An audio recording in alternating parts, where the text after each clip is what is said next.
నాన్నగారు మరి అమ్మగారు బలరాం కాలనీలో మొట్టమొదటిగా సువార్త ప్రేయర్ మినిస్ట్రీ ప్రారంభించి కొన్ని ఆత్మలను వారు రక్షించడానికి వారు ఎంతో ప్రయాసపడ్డారు. కనుక మరి మొట్టమొదటిగా మరి అమ్మొచ్చి ప్రార్థనలో నడిపిస్తారు, తర్వాత నాన్నగారు ప్రార్థనలో నడిపిస్తారు.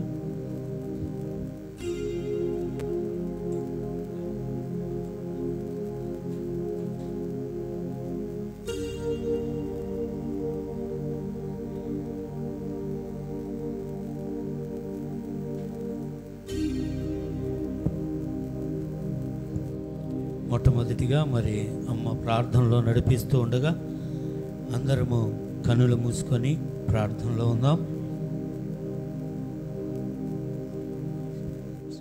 స్తోత్రం ప్రభువా, యేసయ్యా మీకు వందనాలు యేసయ్యా. నువ్వు చేసిన ఉపకారాలకై స్తోత్రాలు యేసయ్యా.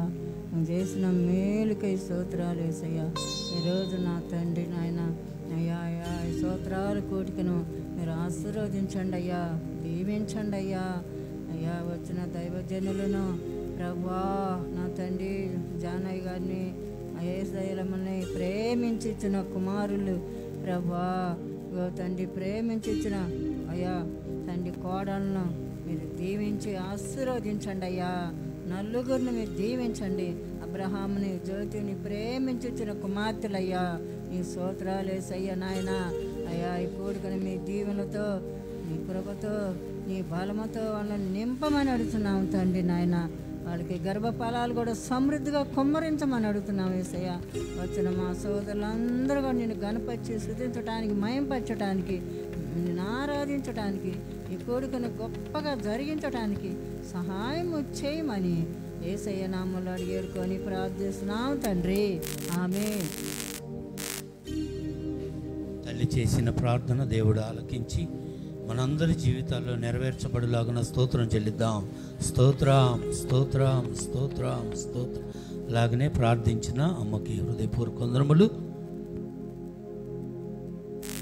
మధ్యలో ఉన్న సువార్త ప్రేయర్ మినిస్ట్రీ అధిపతులు మరి దానియేలు గారు, నాన్నగారు వచ్చి మరి ప్రార్థనలో నడిపిస్తారు.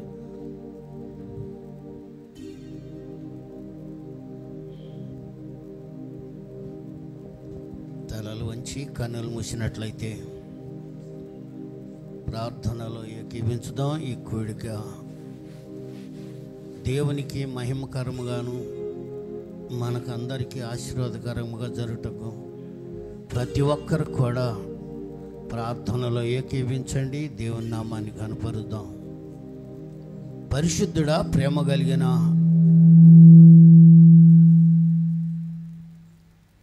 యేసయ్యా నీ పాదములకు స్తోత్రములు స్తోత్రములు స్తోత్రములు. భూమి ఆకాశములను సృజించి నేలమంటితో నరుని తీసి నిర్మించి ప్రభువా మరి సాటి అయిన సహాయాన్ని మీరు కలుగు చేసి వారిని ఏకము చేసిన దేవుడో నీకు స్తోత్రములు. మీరు ఫలించి భూమిని నింపమని మీరు ఆజ్ఞాపించారు. అలాగనే జాని కుటుంబాన్ని, అబ్రహాం బాబు కుటుంబాన్ని మీరు ప్రేమించి ఇచ్చి 2 కుటుంబాల్లో ప్రభువా మరి అక్క చెల్లెళ్ళ అన్నదమ్ములు ఇద్దరిని కూడా మీరు జతపరిచిన విధానాన్ని బట్టి కూడా మీకు స్తోత్రం చెల్లిస్తున్నాం. ఈ సమయంలో ఏర్పాటు చేసిన ఈ స్థుతి కూటమును మీరే అధ్యక్షులుగా ఉండి జరిగించండి. రావలసిన ప్రతి ఒక్కరిని మీరు త్వరగా తెరపడి తీసుకొని రండి. కార్యక్రమం అంతటికి మీరే అధ్యక్షులై జరిగించండి స్వామి. ఈ ప్రాంతంలో ఉన్న వారికును ఇదిగో ఈ స్థలంలో జతపరచబడిన 4 యవ్వన బిడ్డలకు, వారి కుటుంబాల తల్లిదండ్రులకు ఈ నామ మహిమ కొరకు ఈ ఆశీర్వాద కుటుంబాన్ని మీరు దీవించండి, ఆశీర్వదించండి, సహాయం చేయమని ప్రార్థన చేస్తున్నాం.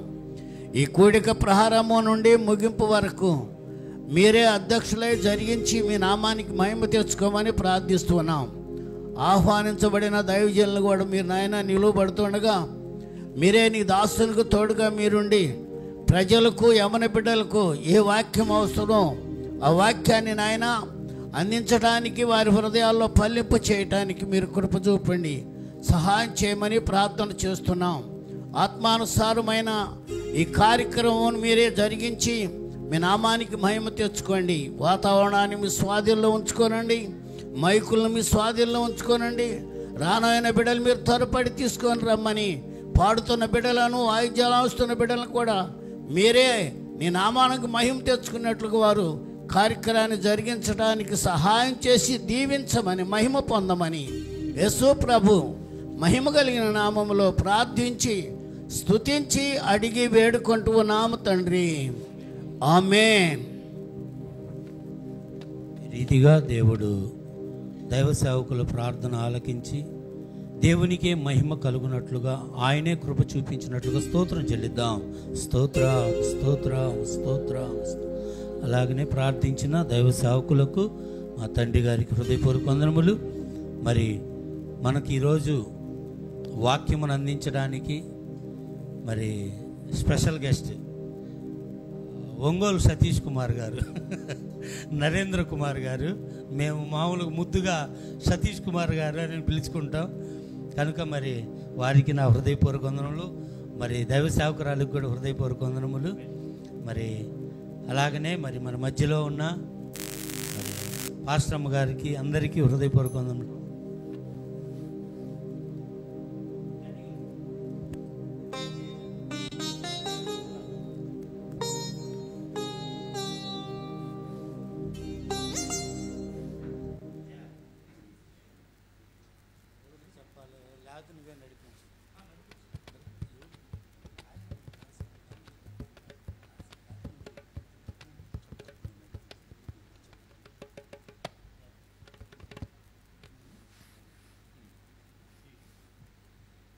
మధ్యలో ఉన్న మరి మేరేమ్మ పాస్టర్ గారు వచ్చి ఓ పాట పాడి దేవుని నామాన్ని మహిమపరుస్తారు.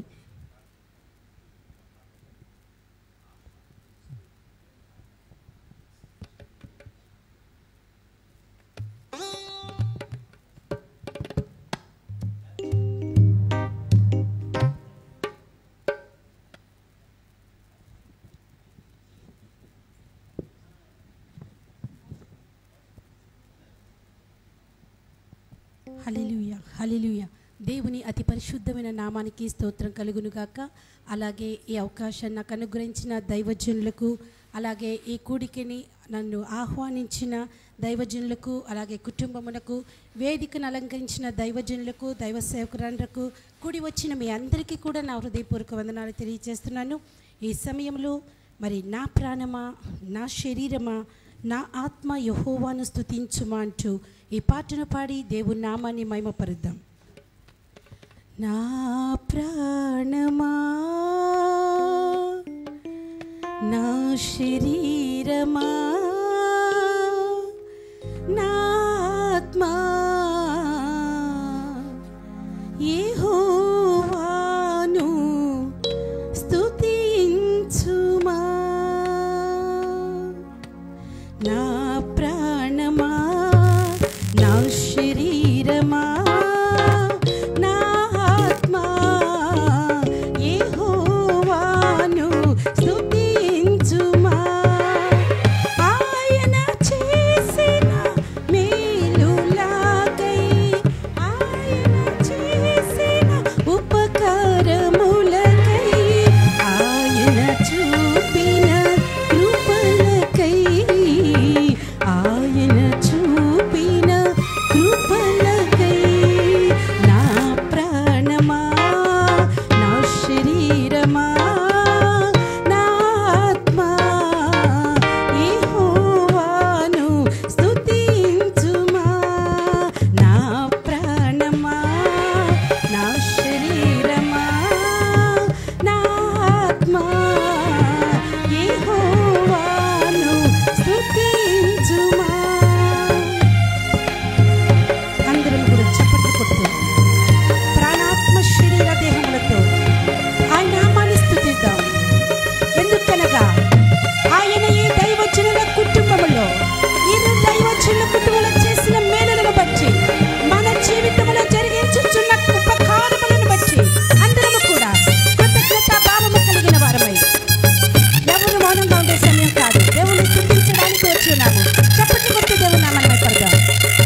లార్డ్. హల్లెలూయా.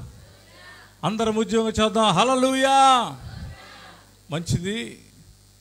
మన మధ్యలో నూతనముగా వివాహం చేసుకొని మరి స్టేజీ మీదకి రావటానికి సిద్ధంగా ఉన్నటువంటి సామెల్ రాజ్, షెరిల్, ఫిలోమోన్ రాజ్, శిరీష వారి ఇరువురు జంటలు మరి స్టేజీ మీదకి రావాలని ప్రభు పేరట వారికి మేము తెలియజేస్తూ ఉన్నాం.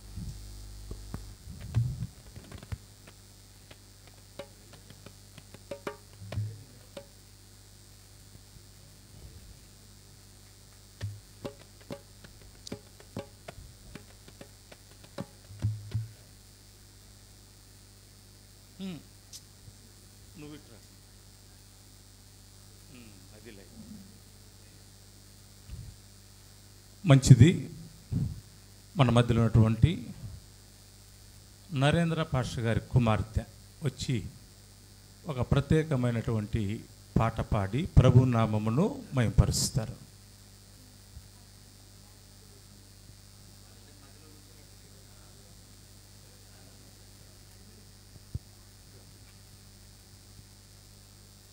Praise the Lord.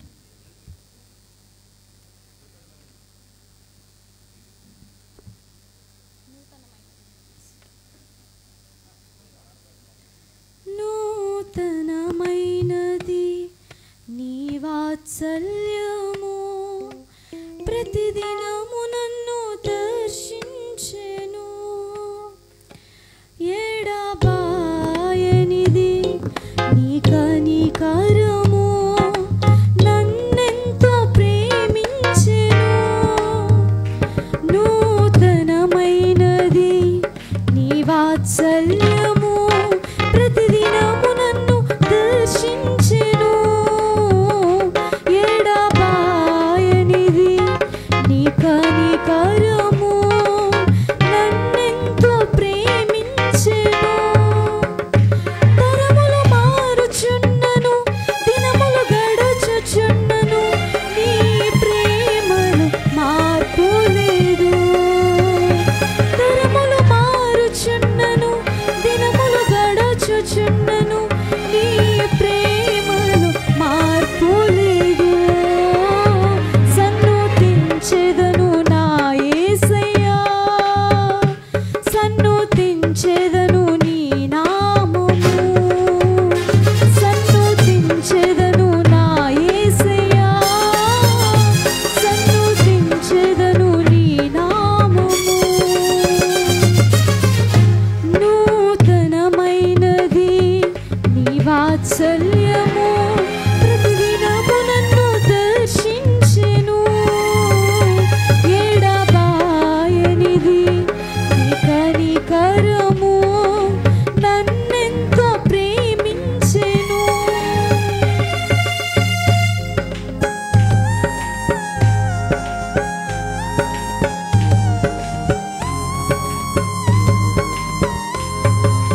రెక్కల క్రింద నన్ను దాచినావు, ఆశ్రయమైనావు. నా దాగు స్థలముగా నీవుండినావు, సంరక్షించావు. ప్రేమించే దేవుడవు, తృప్తిపరిచినావు, నన్ను సమయోచితముగా ఆదరించినావు. ప్రేమించే దేవుడవు, తృప్తిపరిచినావు, నన్ను సమయోచితముగా ఆదరించినావు. సన్నుతించెదను నా యేసయ్యా, సన్నుతించెదను నీ నామము, సన్నుతించెదను నా యేసయ్యా, సన్నుతించెదను నీ నామము. నూతనమైనది నీ వాత్సల్యము, ప్రతిదినము నన్ను దర్శించెను. ఎడబాయనిది నీ కనికరము, నన్నెంతో ప్రేమించెను. తరములు మారుచున్నను, దినములు గడచుచున్నను, తరములు మారుచున్నను, దినములు గడచుచున్నను, నీ ప్రేమలో మార్పు లేదు, నీ ప్రేమలో మార్పు లేదు. సన్నుతించెదను నా యేసయ్యా, సన్నుతించెదను నీ నామము, సన్నుతించెదను నా యేసయ్యా, సన్నుతించెదను నీ నామము, సన్నుతించెదను నా యేసయ్యా, సన్నుతించెదను నీ నామము. హల్లెలూయా. చక్కగా దేవుని నామాన్ని మహిమపరిచిన దైవ సేవకురాలు బిడ్డకు, యవన బిడ్డకు హృదయపూర్వక వందనములు. ఆ బిడ్డను దేవుడు రాబోయే దినాల్లో బహుగా దేవుని పని కొరకు వాడుకొనుగాక. హల్లెలూయా. మంచిది. మరి మన మధ్యలో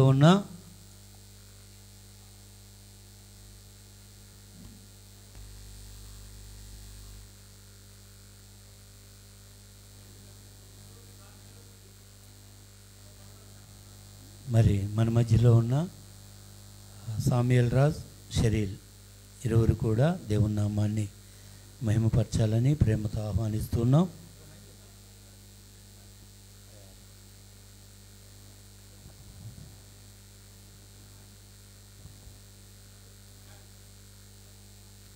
మరి మన మధ్యలో ఉన్న దైవ సేవకురాలు ప్రార్థన చేస్తారు. దైవ సేవకురాలు యేసుదయమ్మ గారు ప్రార్థనలో నడిపిస్తారు. అందరం కళ్ళు మూసుకుందాం.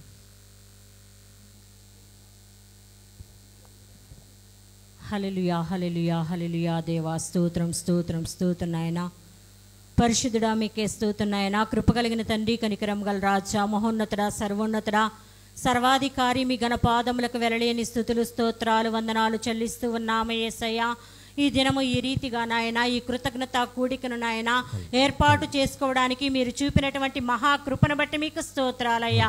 మీరు చేసినటువంటి మేలును బట్టి, ఉపకారములు బట్టి నాయన మీ నామాన్ని స్తుతిస్తూ ఉండగా, ఆరాధిస్తూ ఉండగా, గణపరుస్తూ ఉండగా యేసయ్యా మా మధ్యలో మీరు ఉన్నారని నమ్ముచ్చు ఉన్నామయ్యా. సమస్త ఆటంకాలను యేసునామములో మీరు దూరపరచమని వేడుకుంటున్నామయ్యా. ఈ యొక్క ప్రార్థనా కూడికను నాయన ఆదరించేంత వరకు మీరే అధ్యక్షత వచ్చి నడిపింప చేయండి నాయన. పాటల్లో, ప్రార్థనలో, వాక్య పరిచర్యలో నాయన సమస్తము నీ ఆత్మ సారథ్యంలో నాయన మీరు జరిగింప చేయమని వేడుకుంటున్నాము యేసయ్యా. ఈ యొక్క ప్రార్థన నాయన మీ నామానికి నాయన మహిమకరంగా, జయకరంగా నాయన జరుగునట్లుగా నీ కృప సహాయము దయచేయండి. వచ్చిన బిడ్డలు మీరు దీవించండి, ఆశీర్వదించండి. రానైనటువంటి ప్రతి ఒక్క బిడ్డకు కూడా తోడైన నడిపించండి నాయన. సమస్త కార్యక్రమాలలో నాయన మీ ఆత్మ సారథ్యాన్ని మీరు జరిగింప చేసి అన్ని విషయాల్లో నాయన మీ నామానికే మహిమ, ఘనత, ప్రభావములు తెచ్చుకోమని యేసు నామములు అడుగుచూ ఉన్నాము తండ్రి. ఆమేన్. ఈ రీతిగా దేవుడు ప్రార్థన ఆలకించి మనందరి ఎడల జరిగించునుగాక. ప్రార్థించిన దైవ సేవకురాలకు హృదయపూర్వక వందనములు. మంచిది. మరి పెద్దల్లుడు, పెద్ద కూతురు ఇరువురు కూడా దేవుని నామాన్ని మహింపరచాలని ప్రేమతో ఆహ్వానిస్తున్నాం.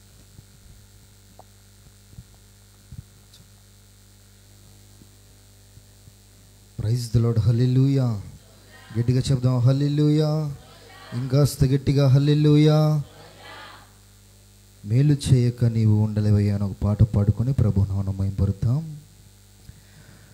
మేలు చేయక నీవు ఉండలేవయ్యా, ఆరాధించక నేను ఉండలేనయ్యా. మేలు చేయక నీవు ఉండలేవయ్యా, ఆరాధించక నేను ఉండలేనయ్యా.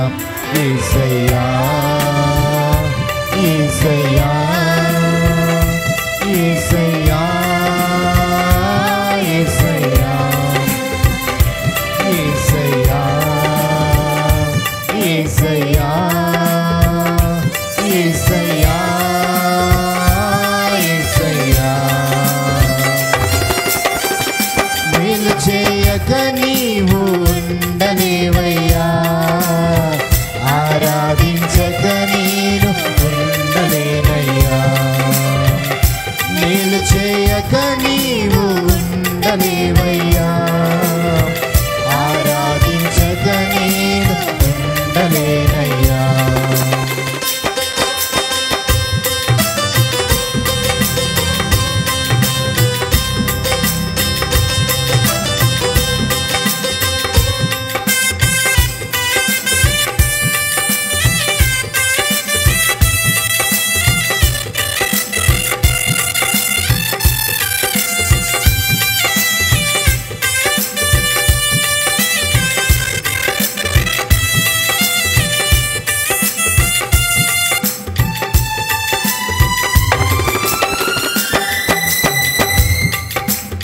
ఆరాధించే వేళలందు నీదు హస్తములు తాకాయి నన్ను.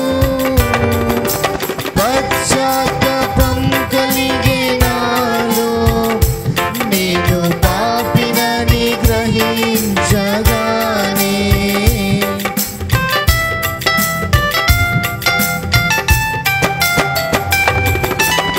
ఆరాధించే వేళలందు నీదు హస్తములు తాకాయి నన్ను. పశ్చాత్తాపం కలిగే నాలో నేను పాపినని గ్రహించగానే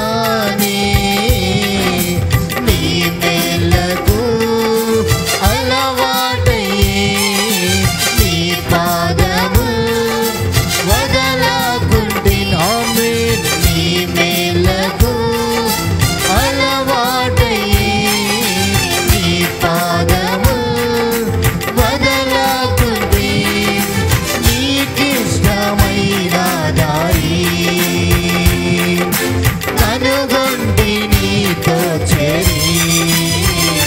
యేసయ్యా యేసయ్యా యేసయ్యా యేసయ్యా యేసయ్యా యేసయ్యా యేసయ్యా యేసయ్యా.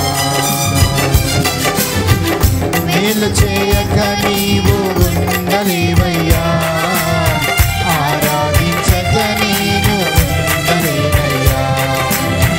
మేలు చేయక నీవు ఉండలేవయ్యా, ఆరాధించక నేను ఉండలేనయ్యా. యేసయ్యా యేసయ్యా యేసయ్యా యేసయ్యా యేసయ్యా యేసయ్యా యేసయ్యా యేసయ్యా యేసయ్యా యేసయ్యా యేసయ్యా యేసయ్యా ఆమేన్. యేసయ్యా యేసయ్యా యేసయ్యా యేసయ్యా యేసయ్యా యేసయ్యా యేసయ్యా యేసయ్యా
praise the lord. Hallelujah.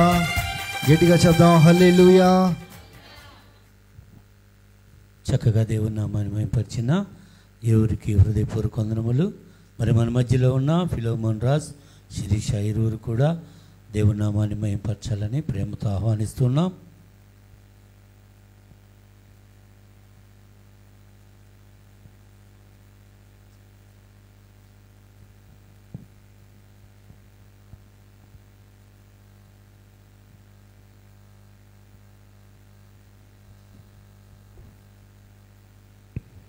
Praise the Lord. Hallelujah.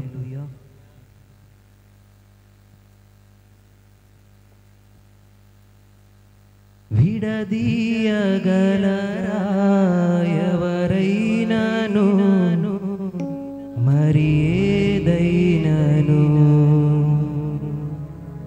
విడదీయగలరా ఎవరైనాను మరి ఏదైనాను, రాజా జగమెరిగిన నా యేసు రాజా, రాజా జగమెరిగిన నా యేసు రాజా, రాగాలలో అనురాగాలు కురిపించిన మన బంధము అనుబంధము, మన బంధం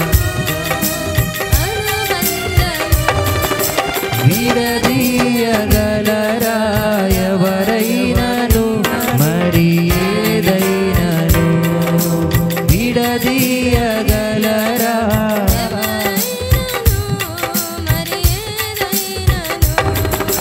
రాజా జగమెరిగిన నా యేసు రాజా, జగమెరిగిన నా యేసు రాజా.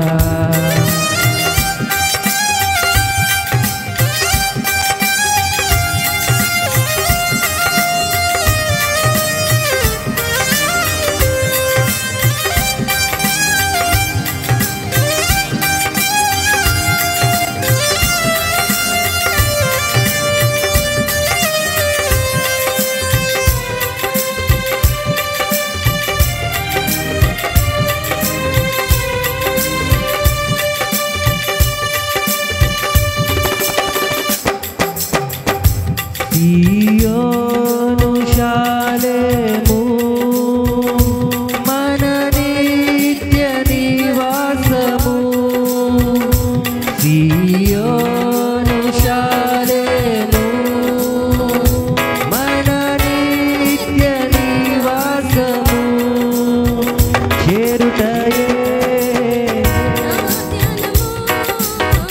ఈ ఆశ కలిగి ఉండునే, చేరుటయే ఈ ఆశ కలిగి ఉండునే, నిత్యము ఆరాధనకు నాదారమా స్తోత్ర బలులు నీవే అర్పించద యేసయ్యా, నిత్యము ఆరాధనకు నాదారమా స్తోత్ర బలులు నీవే అర్పించద యేసయ్యా, రాజా రాజానా యేసు రాజా, రాజా రాజానా యేసు రాజా, రాజా యేసు రాజా, రాజా యేసు రాజా, ఆమేన్. రాజా రాజానా ఆమేన్, రాజా రాజానా యేసు రాజా, రాజా రాజానా యేసు రాజా, రాజా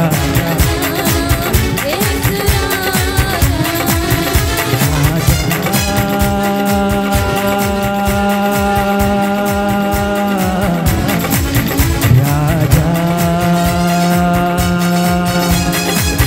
యేసు రాజా, రాజా రాజానా యేసు రాజా,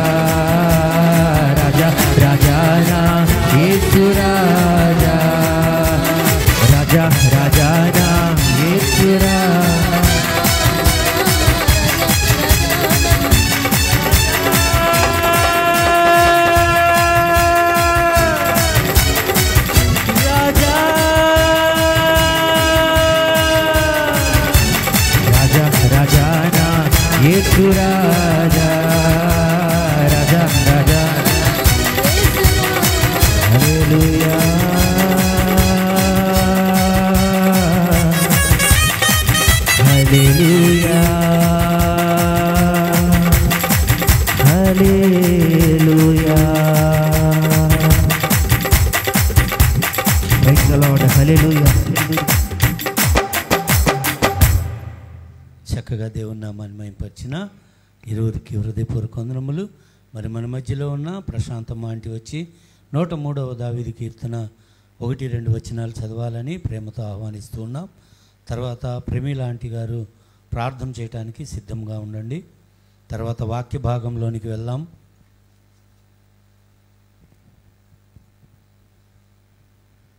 హల్లెలూయా. దేవునామానికి స్తోత్రాలు. మీ అందరికి నా వందనాలు. సమయాన్ని ఇచ్చిన పాస్టర్ గారికి, పెళ్లి కుమార్తెలకి, పెళ్లి కుమారుడికి అందరికీ నా వందనాలు. హల్లెలూయా. 103 దావీదు కీర్తనను చదువుకుందాం.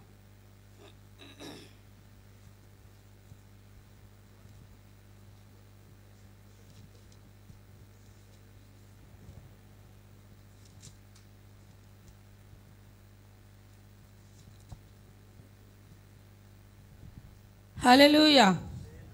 నా ప్రాణమా యెహోవాను సన్నతించుము, నా అంతరంగములోనున్న సమస్తమా ఆయన పరిశుద్ధ నామమును సన్నతించుము. ఒక మాట ఇక్కడ నేను అంటాను, ఏమనంటే నా ప్రాణమా యెహోవాను సన్నతించుము, అంతేకాదు కానీ నా అంతరంగములో ఉన్న సమస్తమా అంటే కారణం, సమస్తమా అంటే కొన్ని కోట్ల విలువలు చేసే అవయవాలు ఉన్నాయి మన శరీరంలో. ఇప్పుడు మనం సజీవులుగా ఉన్నాము అంటే, ఆయన స్తుతిస్తున్నాము అంటే ఏమై ఉన్నాము? ఆయన సన్నిధిలో మనము, ఆయన దృష్టిలో మనము ఉన్నాం. దేవునామానికి స్తోత్రం. హల్లెలూయా. అందుకని అంటున్నాడు, మన అవయవములో ఉన్న సమస్తాన్ని అంటున్నాడు దేవుణ్ణి ఏం చేయాలంట? స్తుతించాలి. అంతేకాదు ఆయన చేసిన మేలులలో దేనిని కూడా మరవకూడదు. అందుకే ఈ కూటం మన పాస్టర్ గారులకి నిజంగా అద్భుతం, ఆశ్చర్యకార్యం ఏంటంటే 2 కుటుంబాలను ఒకటిగా చేశాడు. దానిని బట్టి దేవుడు చేసిన మేలును బట్టి, ఆయన ఉపకారములను బట్టి ఏమై ఉన్నాడు? ఈ కృతజ్ఞత కూడిక ఏర్పాటు చేసి ప్రతి ఒక్కళ్ళు కూడా తెలుసుకోవాలి. మన కుటుంబాల్లో ఎన్నో మేలులు చేస్తున్నాడు దేవుడు, ఎన్నో అద్భుతాలు చేస్తున్నాడు. కానీ ఎంతవరకు మనం దేవునిని కృతజ్ఞత కోటాలు పెట్టుకుంటున్నాం? ఎంతమంది మీ కృతజ్ఞత స్తుతులు చెల్లిస్తున్నాం? ఎంతమందిని దేవుని గణపరుస్తున్నాం?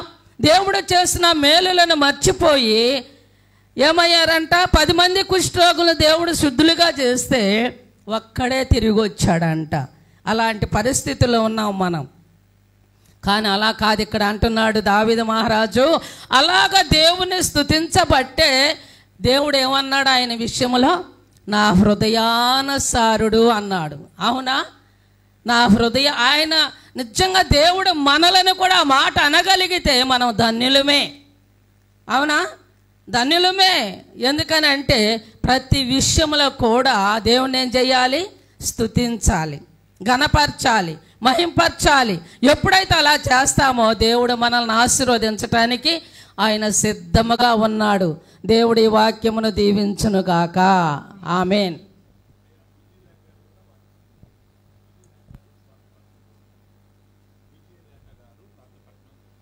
మంచిది. మరి మన మధ్యలో దేవుని వాక్యమును చదివి మనకు వివరించిన ప్రశాంతమ్మ ఆంటీకి హృదయపూర్వక వందనములు. మన మధ్యలో ఉన్న ప్రమీల ఆంటీ వచ్చి ప్రార్థనలో ఉన్నాడు. వాక్యం విజయలేఖ గారు మరి వచ్చి దేవుని వాక్యపట్నం చేయాలని, తర్వాత ప్రమీల ఆంటీ వచ్చి ప్రార్థనలు నడిపిస్తారు. హల్లెలూయా. దేవుని అతి పరిశుద్ధ నామమునకు స్తోత్రములు. సమయం అనుగ్రహించిన కుటుంబమునకు దైవ బిడ్డలందరికీ నా హృదయపూర్వకమైన వందనాలు తెలియజేస్తున్నా. కీర్తనలు 105వ కీర్తన 1వ వచనం.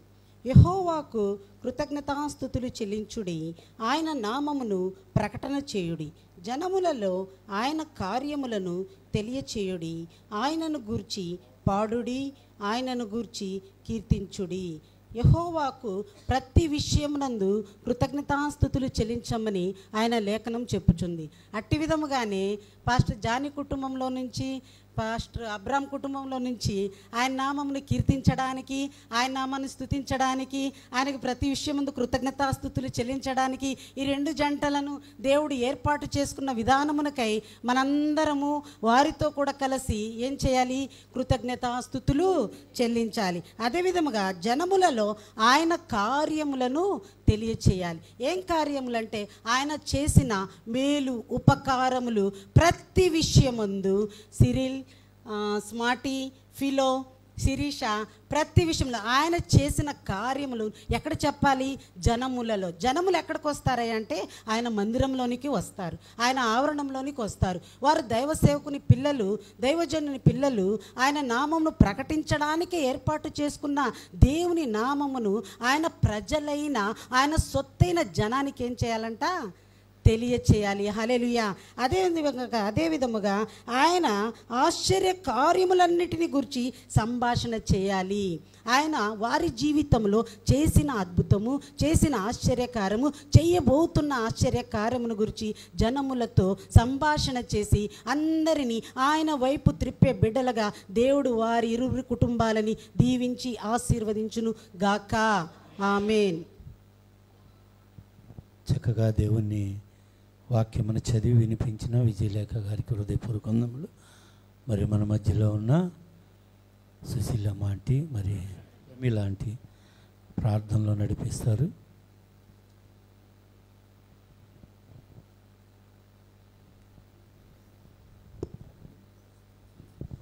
స్తోత్రములు, స్తోత్రములు, స్తోత్రములు, స్తోత్రములు, స్తోత్రములు, స్తోత్రములు నాయనా, స్తోత్రములు తండ్రి, పరిశుద్ధుడైన తండ్రి, ప్రేమ నమ్మకమైన దేవానికే స్తోత్రాలు, వందనాలు చెల్లిస్తున్నాను ప్రభా.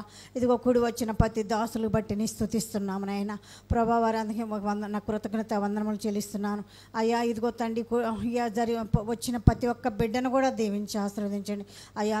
కృతజ్ఞత స్తుతులు చెల్లిస్తున్నాము నాయన ప్రభా. ఇదిగో నీ నామాన్ని బట్టి నైనా, ఇదిగో నువ్వు చేసిన మేళ్లు బట్టి నైనా, ఇదిగో ఇరువురి కుటుంబాల్లో ప్రభా నా తండ్రి అయా, నువ్వు చేసిన ఈ మేళ్లు బట్టి నైనా, ఈ కృతజ్ఞత కూడిక ఏర్పాటు చేసిన ఉండగా ప్రభా అయా, నీ చేసిన మేళ్లు దేనిని మరొకని సెలవిచ్చావు తండ్రి అయా. మరొకనైనా అయ్యా నిన్ను స్తుతించడానికి, నిన్ను ఆరాధించడానికి నైనా నువ్వు చూపిన కృపను బట్టి నీ స్తుతిస్తున్నాము నైనా. ఈ కూటమి ఏర్పాటు చేసిన విధానాన్ని బట్టి నీ స్తుతిస్తున్నాము తండ్రి. దేవానికే స్తోత్రాలు, వందనాలు చెల్లిస్తున్నాను ప్రభనైనా అయా. నా ప్రాణమానను స్తుతించమని ప్రభా, నా అంతరంగా సమస్తమా నా ప్రభువుని స్తుతించమని ఆయన సెలవిచ్చావు కదా ప్రభా అయ్యా. నిన్ను స్తుతించడానికి, నిన్ను ఆరాధించడానికి నైనా రాజులైన యాజక సమూహముగా మమ్మల్ని ఏర్పాటు చేసుకున్న కృపకనిడి స్తోత్రములు చెల్లిస్తున్నాము తండ్రి.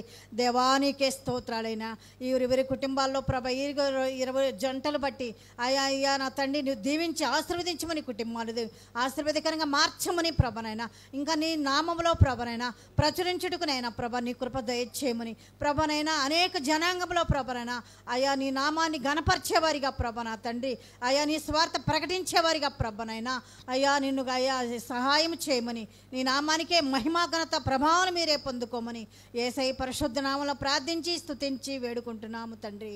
ఆమేన్. ప్రార్థించిన ప్రేమిలాంటికి హృదయపూర్వక వందనములు.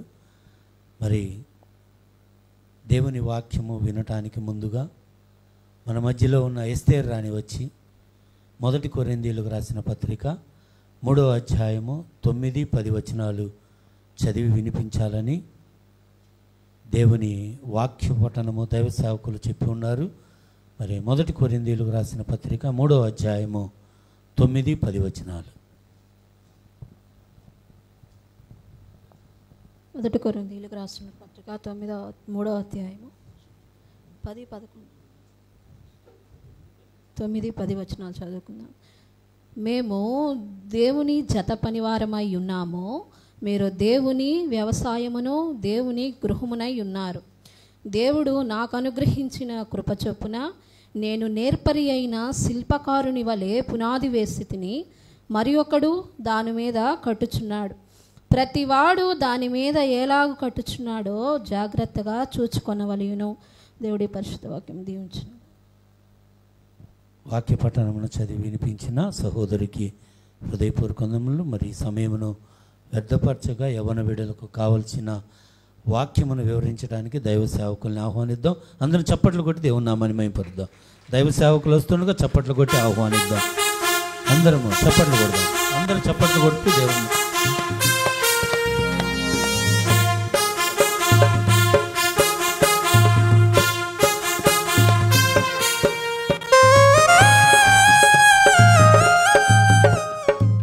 దేవుని స్తోత్రం. చిన్న ప్రార్థన చేసుకుందామండి. ప్రేమ కలిగిన మా తండ్రి, కృపా సత్య సంపన్నుడా, మీకే స్తోత్రాలు. మీ యొక్క మహాదయను బట్టి, కృపను బట్టి ఇరు కుటుంబాలను ప్రేమించి ఆశీర్వదించి దీవించి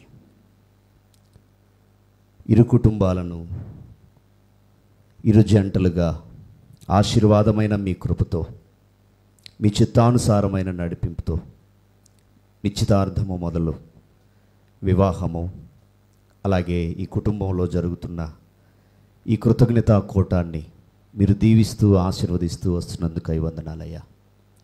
జతపరచబడిన ఇరువురు బిడ్డలు మీ యొక్క చిత్తంలో ముందుకు నడవటానికి అవసరమైన మీ వాక్యపు ప్రత్యక్షతను నీ బిడ్డలకు అందించాలని ఆశపడుతూ ఉండగా కొద్ది నిమిషాలు అల్పుడైన ఈ దాసుని నోట ఆశ్చర్యకరమైన మీ అమూల్యమైన తేజస్సుతో కూడిన మాటలు అనుగ్రహించి నీ బిడ్డలకు అవసరమైనటువంటి కృపయు ప్రత్యక్షత వాక్యపు వెలుగులో మీరు కుమ్మరించమని యేసుక్రీస్తు ప్రభువారి నామంలో ఈ ప్రార్థన అడిగి వేడుకొనుచున్నాము తండ్రి, ఆమేన్. ప్రభునందు ప్రియులరా, నన్ను ప్రేమతో ఆహ్వానించిన ప్రియులు జానన్న గారికి, అక్కగారికి, కుటుంబానికి ప్రత్యేకంగా వందనాలు తెలియచేస్తున్నాం. మరి జతపరచబడి వేదికను అలంకరించిన బిడ్డలైనటువంటి షామ్యల్ రాజ్, షరీల్, అలాగే ఫిలోమాన్, శిరీషాలకు మరొకసారి నా శుభాలు దీవెనలు తెలియజేస్తున్నారు. God bless you. మరి ఈ కార్యక్రమానికి కూడి చేరి వచ్చినటువంటి దైవ సేవకులకు, అతిథులకు, అలాగే ప్రాముఖ్యంగా సంఘ బిడ్డలు, శ్రేయోభిలాషులైన మీ అందరికీ కూడా మన రక్షకుడైనటువంటి యేసుక్రీస్తు ప్రభువారి నామంలో నా ప్రేమపూర్వక వందనాలు అందరికీ తెలియజేస్తున్నాను. దేవుని బిడ్డలారా, మరి కొద్ది నిమిషాలు ఈ జంటల పట్ల దేవుని చిత్తమేమిటో మనం గ్రహిస్తూ ఇరు కుటుంబములు కలిసి ఎందుకు ఇలాంటి తీర్మానము తీసుకొని ఆ బిడ్డలను సిద్ధపరిచారు, దీని వెనుక దేవుని యొక్క ప్రగాఢమైనటువంటి సంకల్పం ఏమిటి అనేది దేవుని వాక్యంలో నుండి కొద్ది నిమిషాలు మనం గ్రహిద్దాం. ఏ వివాహం జరిగినా కూడా marriage is a made in heaven అని పెద్దలందరూ కూడా తెలియచేస్తుంటారు. తల్లిదండ్రులుగా మనం అనుకుంటాం మన బిడ్డలు ఇలా ఉంటే బాగుంటుంది అని. మనకన్నా ముందే వారిని సృజించిన దేవుడు ముందే అనుకున్నాడు కనుకనే ఈ విధముగా రెండు సేవకుల కుటుంబాలను కలిపి ఆయన యొక్క కృపలో వారిని ముందుగానే సిద్ధపరుస్తూ ఉన్నట్లుగా చూస్తూ వస్తూ ఉన్నాం. పరిశుద్ధ గ్రంథమైన బైబిల్లో ముందుగా చదివిన లేఖనాలను చదివి కొద్ది నిమిషాలు దేవుని వాక్యపు ప్రత్యక్షతలోనికి మనం వెళ్దాం. ప్రియులారా, కొరింథీయులకు రాసిన మొదటి పత్రిక 3వ అధ్యాయము 9-10 చరణములు. మేము దేవుని జతపని వారమై ఉన్నాము, మీరు దేవుని వ్యవసాయమును దేవుని గృహమునై ఉన్నారు. దేవుడు నాకు అనుగ్రహించిన కృప చొప్పున నేను నేర్పరి అయిన శిల్పకారుని వలె పునాది వేసితిని, మరి ఒకడు దాని మీద కట్టుచున్నాడు. ప్రతివాడు దాని మీద ఎలాగూ కట్టుచున్నాడో జాగ్రత్తగా చూసుకొనవలెను. మరి దేవుడు అనుగ్రహించిన పరిచర్య ఏదైతే ఉన్నదో ఈ పరిచర్య అనేది దేవుడు మనకిచ్చిన ఒక గొప్ప వ్యవసాయం. దేవుని సేవకుని కుటుంబముగా దేవుడు కోరుకునేది ఏమిటంటే ఇశ్రాయేలీల 12 గోత్రాలను వేరు చేస్తూ యాజకులుగా ఒక గోత్రాన్ని దేవుడు సిద్ధం చేసుకున్నాడు. ఆ యాజకులుగా ఉండబడిన వారు మిగిలిన 11 గోత్రాల వారి పోషణ ద్వారా కేవలం దేవుని యొక్క పరిచర్యను మాత్రమే జరిగిస్తూ వారి క్షేమాన్ని, భద్రతను, వారికి అవసరమైనటువంటి దేవుని కృపను వారి నుండి వెల్లడిపరచడానికి ఒక గోత్రాన్ని ప్రత్యేకంగా ఎన్నుకున్నట్లుగా చూస్తూ ఉన్నాం. నేటి కాలంలో కూడా దేవుని సేవకులను దేవుడు ముందే ఎన్నుకుంటాడు. దేవుని సేవ అనేది వారసత్వంగా వచ్చేదేమీ కాదు, కానీ దేవుడు ఏ గర్భవాసాన్ని అయితే బిడ్డలు జనిస్తారో ఆ తల్లిదండ్రులు సేవకులైతే వారి నుండి దేవుడు అనుగ్రహించేటువంటి గొప్ప కృప ఏమిటనంటే తదుపరి తరం కొరకు కూడా వారిని సిద్ధపరచడానికి దేవుడు ముందుగానే ఒక ప్రణాళికను సిద్ధం చేసుకుంటాడు. అందుకే అబ్రహాము దేవుడను, ఇస్సాకు దేవుడను, యాకోబు దేవుడను అని 3 తరాలకు దేవుడు తను ప్రత్యక్షపరుచుకుంటూ తను వారిని బట్టి సంతోషిస్తూ ముందుకు సాగుతున్న ప్రక్రియ ఏమిటంటే ప్రతి తరంలో కూడా దేవుడు అనుగ్రహించే విశ్వాస్యత, పెట్టే పరీక్షలు, ఎదురయ్యే అవరోధాలు ప్రతి ఒక్కరూ ఎదుర్కొంటూనే వచ్చారు. అబ్రహామును పిలుచుకున్న దేవుడు పిలుపుకు తగిన పరుగును ప్రయత్నాన్ని ప్రారంభిస్తూ ఎక్కడికి వెళ్ళమన్నాడో తెలియకుండానే పిలుపునకు లోబడి ప్రయాణాన్ని కొనసాగించాడు. అలాగే ఇస్సాకును పరీక్షించాలనుకున్న దేవుడు యుక్త వయసు వచ్చిన తరువాత లోకంలో ఉన్న అన్ని విషయాలు ఆ బిడ్డకు తెలిసిన తరువాత ఆ బిడ్డను తండ్రే తీసుకుని వెళ్ళి బలిని అర్పించాలని ఆశపడుతూ ఉన్నప్పుడు అలాంటి భయంకరమైనటువంటి పరీక్షా సమయంలో ముందుకు సాగుతున్నప్పుడు ఆ బిడ్డ జీవితంలో అన్నీ తెలిసి కూడా ఆ తండ్రితో నడవటం అనేది ఉంది చూశారు. అది చాలా గొప్ప విశ్వాస పరీక్ష. తదనంతరం యాకోబు జీవితంలో కూడా మోసగాడిగా తన జీవితం ప్రారంభమైన ఇశ్రాయేలుగా మార్చబడినటువంటి ఒక గొప్ప ప్రత్యక్షతను అతను పొందుకునే విషయంలో తనకు తాను రూపాంతరం చెందే అనుభవంలో ఒక్కడిగా మిగిలిపోయినప్పుడు దేవునితో పోరాడిన అనేక అనుభవాలు యాకోబును ఇశ్రాయేలుగా మారుస్తూ వారి వారి పరీక్షల్లో వారు నెగ్గారు కాబట్టే తరం తర్వాత తరం యాజకులైన సమూహముగా దేవుని సొత్తుగా దేవుని ప్రజలైనటువంటి బిడలుగా వారి జీవన విధానాలను కొనసాగిస్తూ వచ్చారు. మరి ఈ పరిచర్యను కూడా ఆలోచన చేస్తే మరి ఎందుకు ఇరు కుటుంబాలను దేవుడు కలిపాడు, ఎందుకు ఇరు కుటుంబాల కొరకు దేవుడు సిద్ధం చేశాడు, ఎందుకు ప్రారంభం నుంచే ఆ పిల్లలను దేవుని యొక్క దైవిక ప్రత్యక్షతలో సాధన చేస్తూ వచ్చారు. చక్కగా పాటలు పాడగలిగిన తలాంతులు, చక్కగా వాయిద్యములు వాయించగలిగినటువంటి తలాంతులు, చక్కగా దేవుని వాక్య పరిచర్యను చెప్పగలిగిన తలాంతులు, వినయము విధేయత కలిగి సంఘ క్షేమాభివృద్ధి కొరకు ముందుకు నడిచేటువంటి అనుభవాలు ఎందుకు ఆ బిడ్డలకు దేవుడు నేర్పించుకుంటూ వస్తున్నారంటే రాబోయే కాలంలో ఆ బిడ్డల ద్వారా కూడా దేవుడు ఏదో ఆశిస్తున్నాడు, ఏదో ఘనమైన కార్యం జరిగించాలని ఆశపడుతున్నాడు. కాబట్టే ముందుగా వారిని తర్ఫీదు చేస్తూ వారిని సిద్ధపరుస్తూ ఇరు కుటుంబాలలోని నలుగురు బిడ్డల్ని కూడా దేవుని యొక్క చిత్తానుసారమైన నడిపింపు కొరకు మాత్రమే సిద్ధం చేస్తూ ఉన్నాడన్నది ఆ జంటలు ఇరువురిని చూస్తున్న మనకు ప్రత్యక్షంగా అర్థమవుతుంది. మరి ఈ సమయంలో రాబోయే కాలంలో ఆ బిడ్డలు ఎలా ముందుకు నడవాలో ఒక సేవకునిగా కొన్ని విషయాలు ఈరోజు ఆ బిడ్డలతో నేను పంచుకోవాలనుకుంటున్నాను. నిశ్చితార్థంలో, వివాహంలో కొంతవరకే వారికి చెప్పగలం. కానీ ఈ ప్రత్యేకమైనటువంటి కార్యక్రమంలో నిజమైన కృతజ్ఞత ఏదో ఒక చిన్న ప్రార్థన పెట్టి దేవునికి కృతజ్ఞతాస్తుతులు చెల్లించడం ద్వారా కాదు. కానీ ప్రియులరా, ఏ ఆశయ సాధన కొరకైతే ఇంతవరకు తల్లిదండ్రులు ప్రయాసపడుతూ వచ్చారో, నమ్మిన దేవుని కొరకు నమ్మకంగా జీవిస్తూ ఆటుపోట్లు అవరోధాలు ఎదుర్కొంటూ ఆ పరిస్థితులన్నింటినీ దాటుకుంటూ ఆ బిడ్డలకు ఒక బంగారు భవిష్యత్తుని ఇవ్వాలని, రాబోయే కాలంలో పరిచర్యను ఫలాల వైపు నడిపించాలని ఏ ఆశయంతో ఆశయ సాధనతో తల్లిదండ్రులు ప్రయాసపడుతూ పరిచర్యను చేశారు, వారి కొరకు దేవుడు ముందుగా ఎలాంటి ప్రత్యక్షత లేదా ఎలాంటి ప్రణాళిక సిద్ధం చేశారో దానిని అంతటిని ముందే బిడ్డలు గుర్తెరగాలి. ఎందుకంటే ఇక్కడ చదువుకుంటూ వస్తే ఆయన అంటున్నాడు, మేము దేవుని జతపని వారమై ఉన్నాము, మీరు దేవుని వ్యవసాయమును దేవుని గృహమునై ఉన్నారు. అలాగే ఆయన అంటున్నాడు, దేవుడు నాకు అనుగ్రహించిన కృప చొప్పున నేను నేర్పరి అయిన శిల్పకారుని వలె పునాది వేసితిని. నేర్పరి అయిన శిల్పకారుడు. మనం ఏ పని చేస్తున్నా కూడా ఆ పనిని ప్రాణంగా చేసేవారు కొందరు ఉంటారు, ఏదో చెయ్యాలి కాబట్టి చేసేవారు మరి కొందరు ఉంటారు. దేవుని పరిచర్యలో ఎవరికి ఆశీర్వాదాలు వస్తాయంటే, దేవుడు ఎవరిని దీవించాలని ఆశపడతాడంటే, దేవుడు మనకిచ్చిన ఏ చిన్న పని అయినను మన శక్తి లోపం లేకుండా చేయాలని ఎవరైతే ఆశపడతారో, ధనాన్ని ఆశించకుండా, పేరును కీర్తిని ఖ్యాతిని కావాలనేటువంటి ఆలోచనతో పరిచర్య పునాదులు వేయబడకుండా, నా ప్రభు కొరకు నేను ప్రయాసపడాలి, నా ప్రభు కొరకు ప్రాణార్పణముగా నేను పోయబడాలి, అవసరమైతే బ్రతికితే క్రీస్తు కొరకే, మరణమైతే ఆయన సన్నిధిలో ఒరిగిపోవాలనే అనుభవాలు కలిగి ఎవరైతే నిస్వార్థపూరితమైన పరిచర్యను జరిగించాలని ఆశపడతారో, చేయాలని కోరుకుంటారో, వారి జీవితాల్లో దేవుడు ఒక ఘనమైన పరిచర్యను తప్పకుండా వారికి అందిస్తారు. మనం చూస్తూ వస్తాం, పరిచర్యను ఎవరికి దేవుడు అప్పగించారంటే ప్రయాసపడి పనిచేసే వారికి మాత్రమే పరిచర్యను అప్పగించారు. చూడండి, యేసుక్రీస్తు ప్రభు వారు శిష్యులను పిలుచుకునేటప్పుడు వారు ఖాళీగా లేరు, వలలు విసురుతూ చేపలు పడుతున్నారు.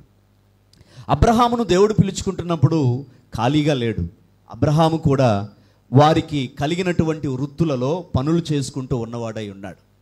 గిద్యోనును దేవుడు పిలుస్తున్నప్పుడు కూడా ఖాళీగా లేడు, ఆయన కూడా ఒక పనిని చేస్తున్నట్లుగా మనం చూస్తూ ఉన్నాం. అలాగే ఏలియా వెళ్ళి ఎలీషాని పిలుస్తున్నప్పుడు ఎలీషా ఖాళీగా లేడు, దుక్కిటెద్దులు దున్నుతూ పనిలో ఉన్నట్లుగా మనం చూస్తూ ఉన్నాం. అలాగే భక్తుడైన మోషేను దేవుడు పిలుస్తున్నప్పుడు ఖాళీగా లేడు, మందను మేపుతూ ఉన్నాడు.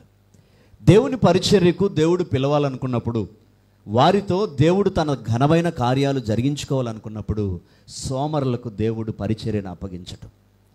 సోమరితనంగా ఈ లోక సంబంధమైనటువంటి స్థితిగతులలో ఆర్భాటాలతోనూ లేకపోతే ఇహ సంబంధమైనటువంటి భౌతిక జీవన విధానాలతో సౌఖ్యమును కోరుకునేటువంటి ఏ వ్యక్తిని కూడా ఆయన పరిచర్యలో అత్యున్నతమైన స్థానానికి తీసుకువెళ్ళటానికి దేవుడు ఆశపడ్డాం. అందుకే పరిచర్య పునాదులు కష్టంతో కూడుకున్నాయి, పరిచర్య పునాదులు ప్రయాసతో మాత్రమే కూడుకున్నాయి. అందుకే అపోస్తులైన పౌలు జీవితంలో మనం చాలా సందర్భాల్లో మనం చూస్తూ వస్తాం. నూతన నిబంధనలో యేసుక్రీస్తు తర్వాత మనం ఒక రోల్ మోడల్గా ఎవరినైనా ఒకవేళ తీసుకోవాలని ఆశపడితే మనం తీసుకునేది ఎవరిని చెప్పండి? మొట్టమొదటిగా అపోస్తులైనటువంటి పౌలు గారిని. ఎందుకంటే క్రీస్తు చేత పట్టబడిన తరువాత ప్రభు కొరకు తన జీవితాన్ని అంకితం చేసుకున్న విధానం చాలా గొప్పది. రేయింబగులు ప్రభు కోసమే ఆరాటం, ఆత్మలను సంపాదించాలన్న పోరాటం, ప్రభు కొరకు ఏదో సాధించాలన్న ఆరాటం తన జీవితంలో కలిగి ఎల్లవేళ్ళ ముందుకు నడిచేవాడు అపోస్తులైనటువంటి పౌలు గారు. అందుకే ఆయన ఇచ్చిన గొప్ప స్టేట్మెంట్, బ్రతుకుతే నేను క్రీస్తు కొరకే, మరణమైతే నాకు చాలా మేలు అంటూ దాదాపుగా నూతన నిబంధనలో 27 పుస్తకాలు నూతన నిబంధనలో పరిశుద్ధాత్ముడు మనకు అనుగ్రహిస్తే 11-12 పుస్తకాలు దాదాపు పత్రికలుగా అపోస్తులుడైన పౌలు గారే రాయటం చాలా గమనార్హం, మనం గమనించవలసినటువంటి విషయం. ఎందుకు అలాంటి పరిచర్య అపోస్తులైన పౌలు గారు జరిగించినారంటే ఆయన ప్రాణం, ఆయన శ్వాస, ఆయన ధ్యాస ప్రభు కొరకు పరితపిస్తూ ప్రతి క్షణం ప్రభుని తనలో చూచుకుంటూ ప్రభు యొక్క సిలువను తనుమోస్తూ ప్రతిదినం ప్రభువును వెంబడిస్తూ ముందుకు నడిచినవాడు పౌలు గారు. అందుకే ప్రియులరా, అనేక సంఘాలను ఆయన కట్టాడు, అనేక వందల మందిని ప్రభు దగ్గరికి నడిపించాడు, అనేక ఆత్మీయ కుమారులను సిద్ధం చేసుకున్నాడు.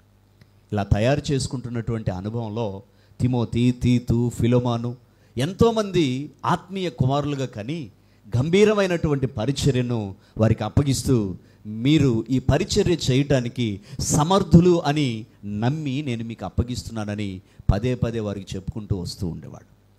ప్రత్యేకించి తిమోతి భక్తునికి రాస్తూ, తిమోతి నమ్మకమైన పరిచారకునిగా నువ్వు ఉండాలి, మనుషులను సంతోషపెట్టేవాడిగా నువ్వు పరిచర్య చేయొద్దయ్యా, దేవుణ్ణి సంతోషపెట్టేవాడిగానే నీ పరిచర్య కొనసాగించాలి అని చాలాసార్లు తన ఆత్మీయ కుమారులకు తెలియచేస్తూ వెళ్తూ ఉండేవాడు.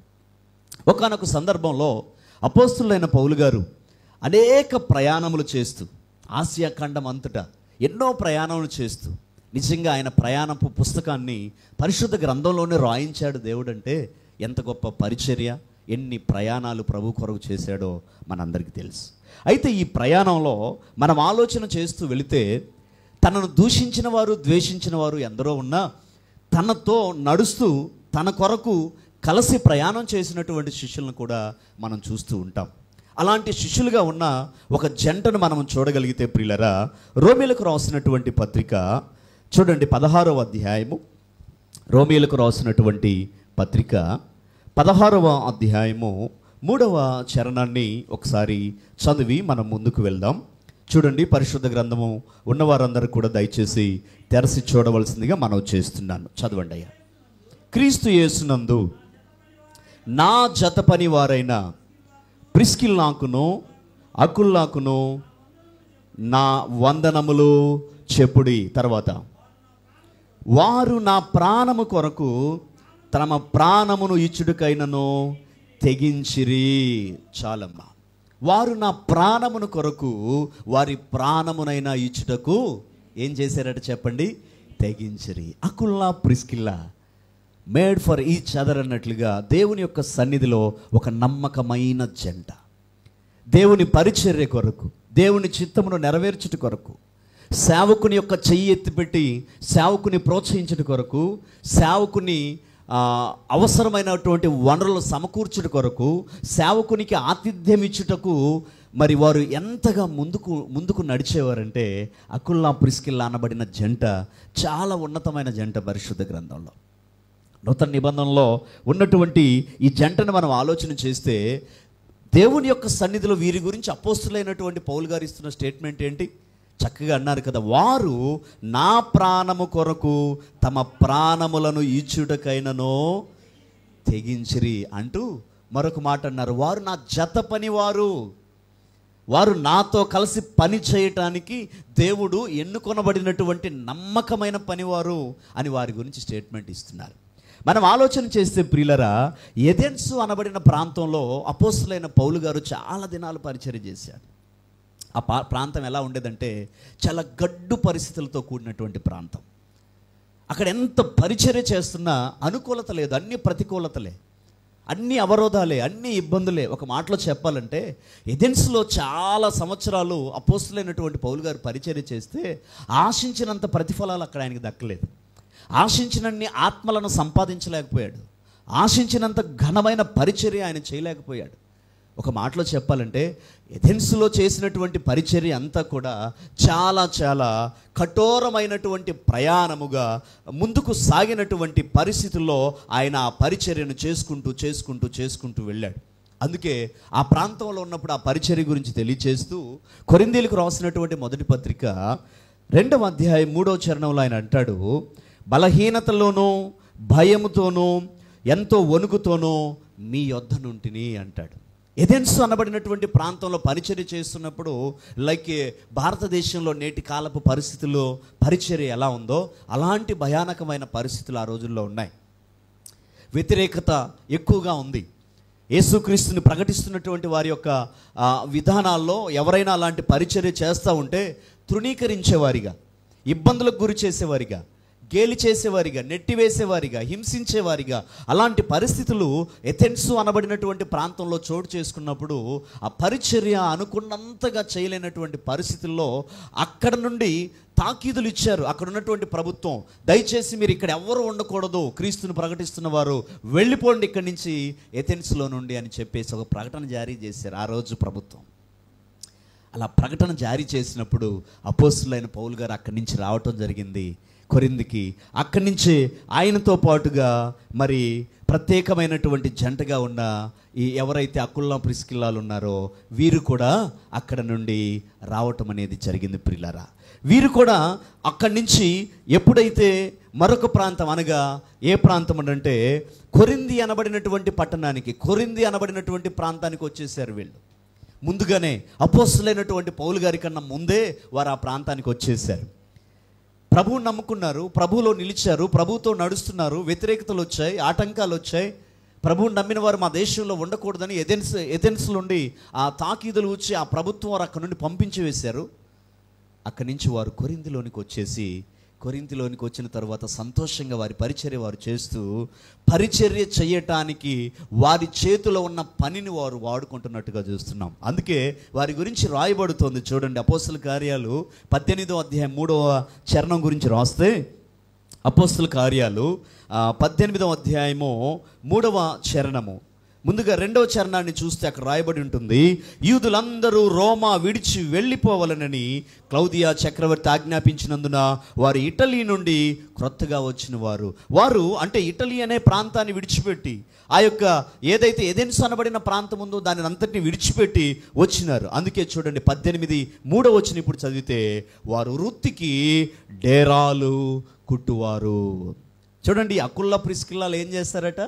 వృత్తికి డేరాలు కుట్టువారు. బాగా ఆలోచన చేయండి. చాలామంది అంటారు ప్రభు పరిచర్య చేస్తున్న తర్వాత మనం ఎందుకండి ఇంకేదన్నా చేయాలి అనే ఆలోచన కొంతమందికి ఉంటుంది. కానీ గమనించండి, ఏ పరిచర్యను మనం చేయాలన్నా ఒక కొమ్మ మనకు ఉండాలి, ఒక కొమ్మ ఉండాలి.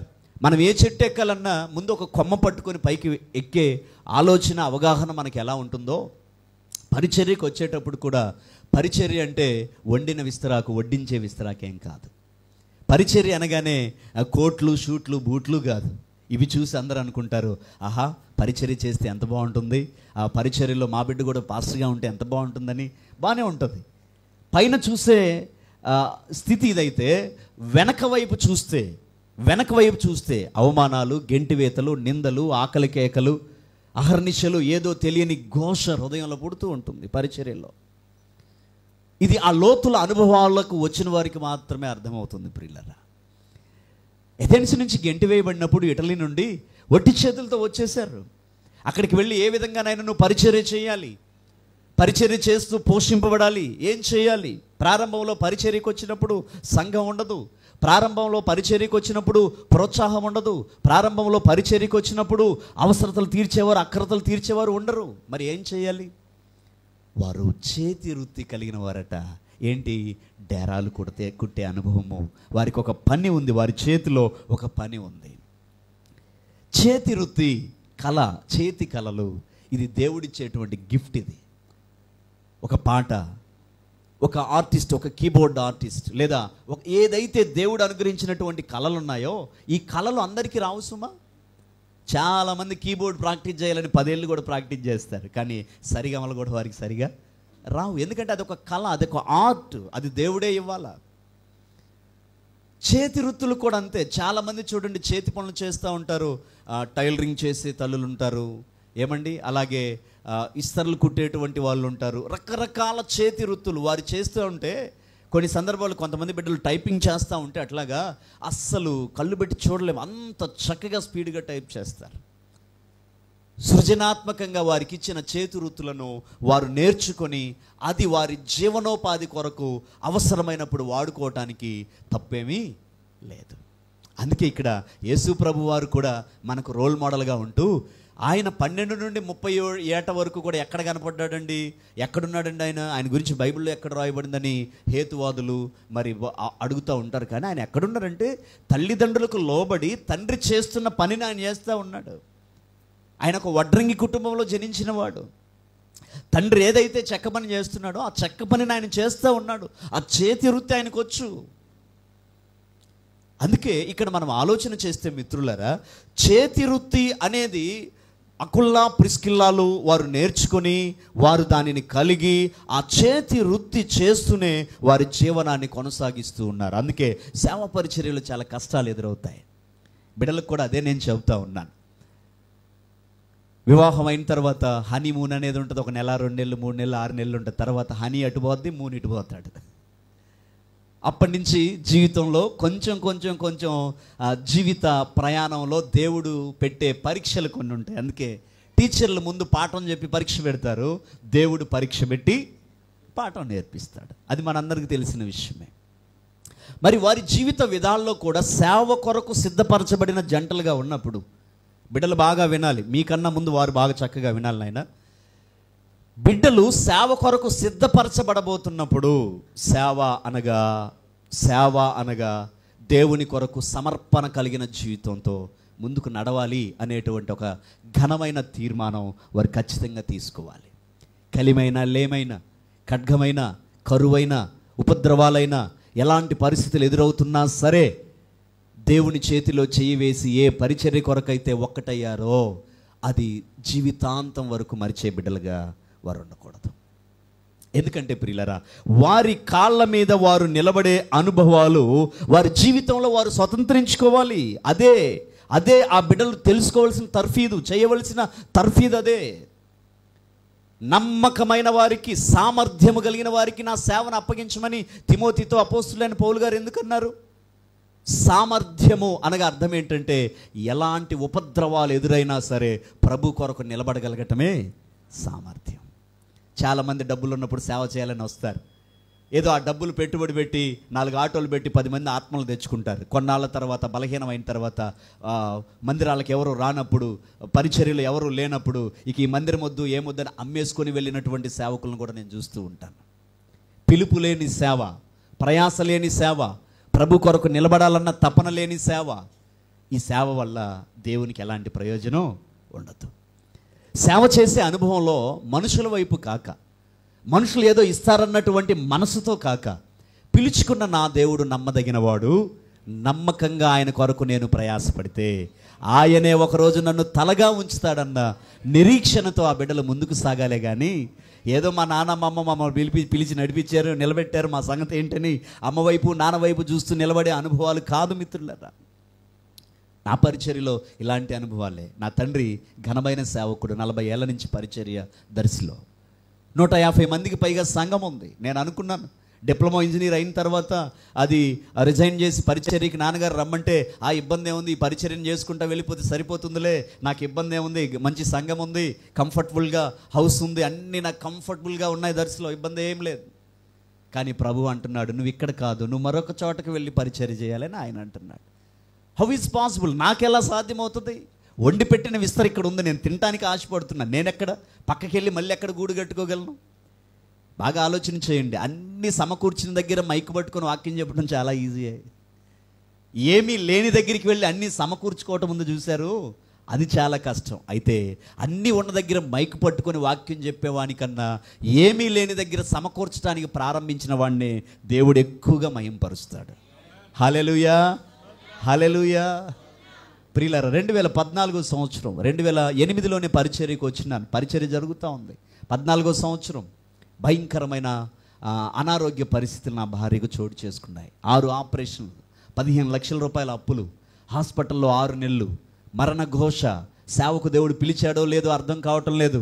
ఒకవైపు డాక్టర్లు అంటున్నారు ఆమె బ్రతుకుద్దో లేదో తెలియదండి, ఏమైపోతుందో తెలియదండి అని డాక్టర్లు అంటున్నారు. అప్పటి వరకు నాకేంటి, మా నాన్న పరిచర్య చేస్తున్నాడు, నేను ఆ పరిచర్య చేయడానికి వారసుని కదా అని చేస్తున్న నాకు డైలమాలో పడిపోయాను. ఇంతకు నాకై నేను వచ్చానా, లేకపోతే నా దేవుని పిలుపు నాకు ఉందా లేదా? ప్రియులరా, అనారోగ్యంతో హాస్పిటల్లో చావు బ్రతుకుల మధ్య నా భార్య ఉంటే నేను ఇక రైలు పట్టాల మీదకి వెళ్తున్నాను ఆత్మహత్య చేసుకుందామని.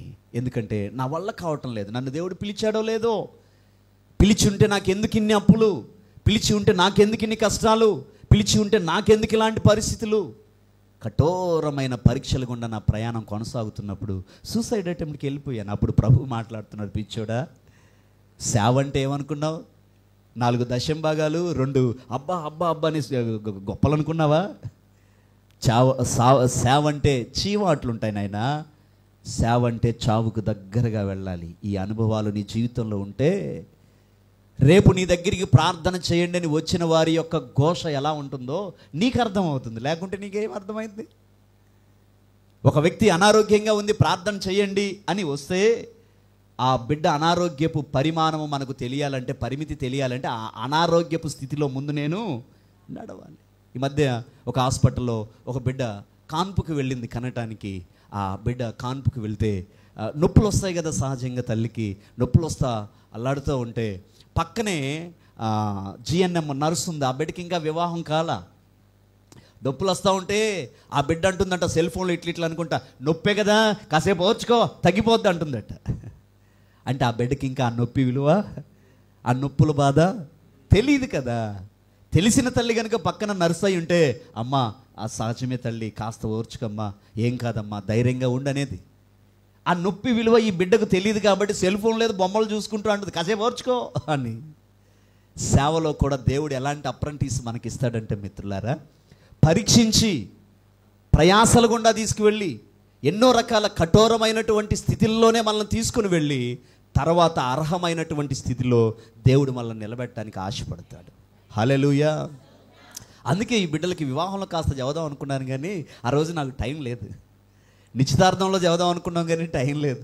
ఈరోజు అందుకే అన్నను ప్రత్యేకంగా కాస్తంత టైం అడిగా. ఎందుకంటే ఎన్ని పాటలు పాడుకున్నా, ఎంతసేపు ఒకరి గురించి ఒకరు పొగుడుకున్నా ఆ బిడ్డలకు తెలియాల్సిన కొన్ని విషయాలు ఆ బిడ్డలకు తెలియకపోతే ఆ బిడ్డల భవిష్యత్తులోనికి వెళ్ళాల్సిన ప్రణాళిక వారికి అర్థం కాకపోవచ్చు.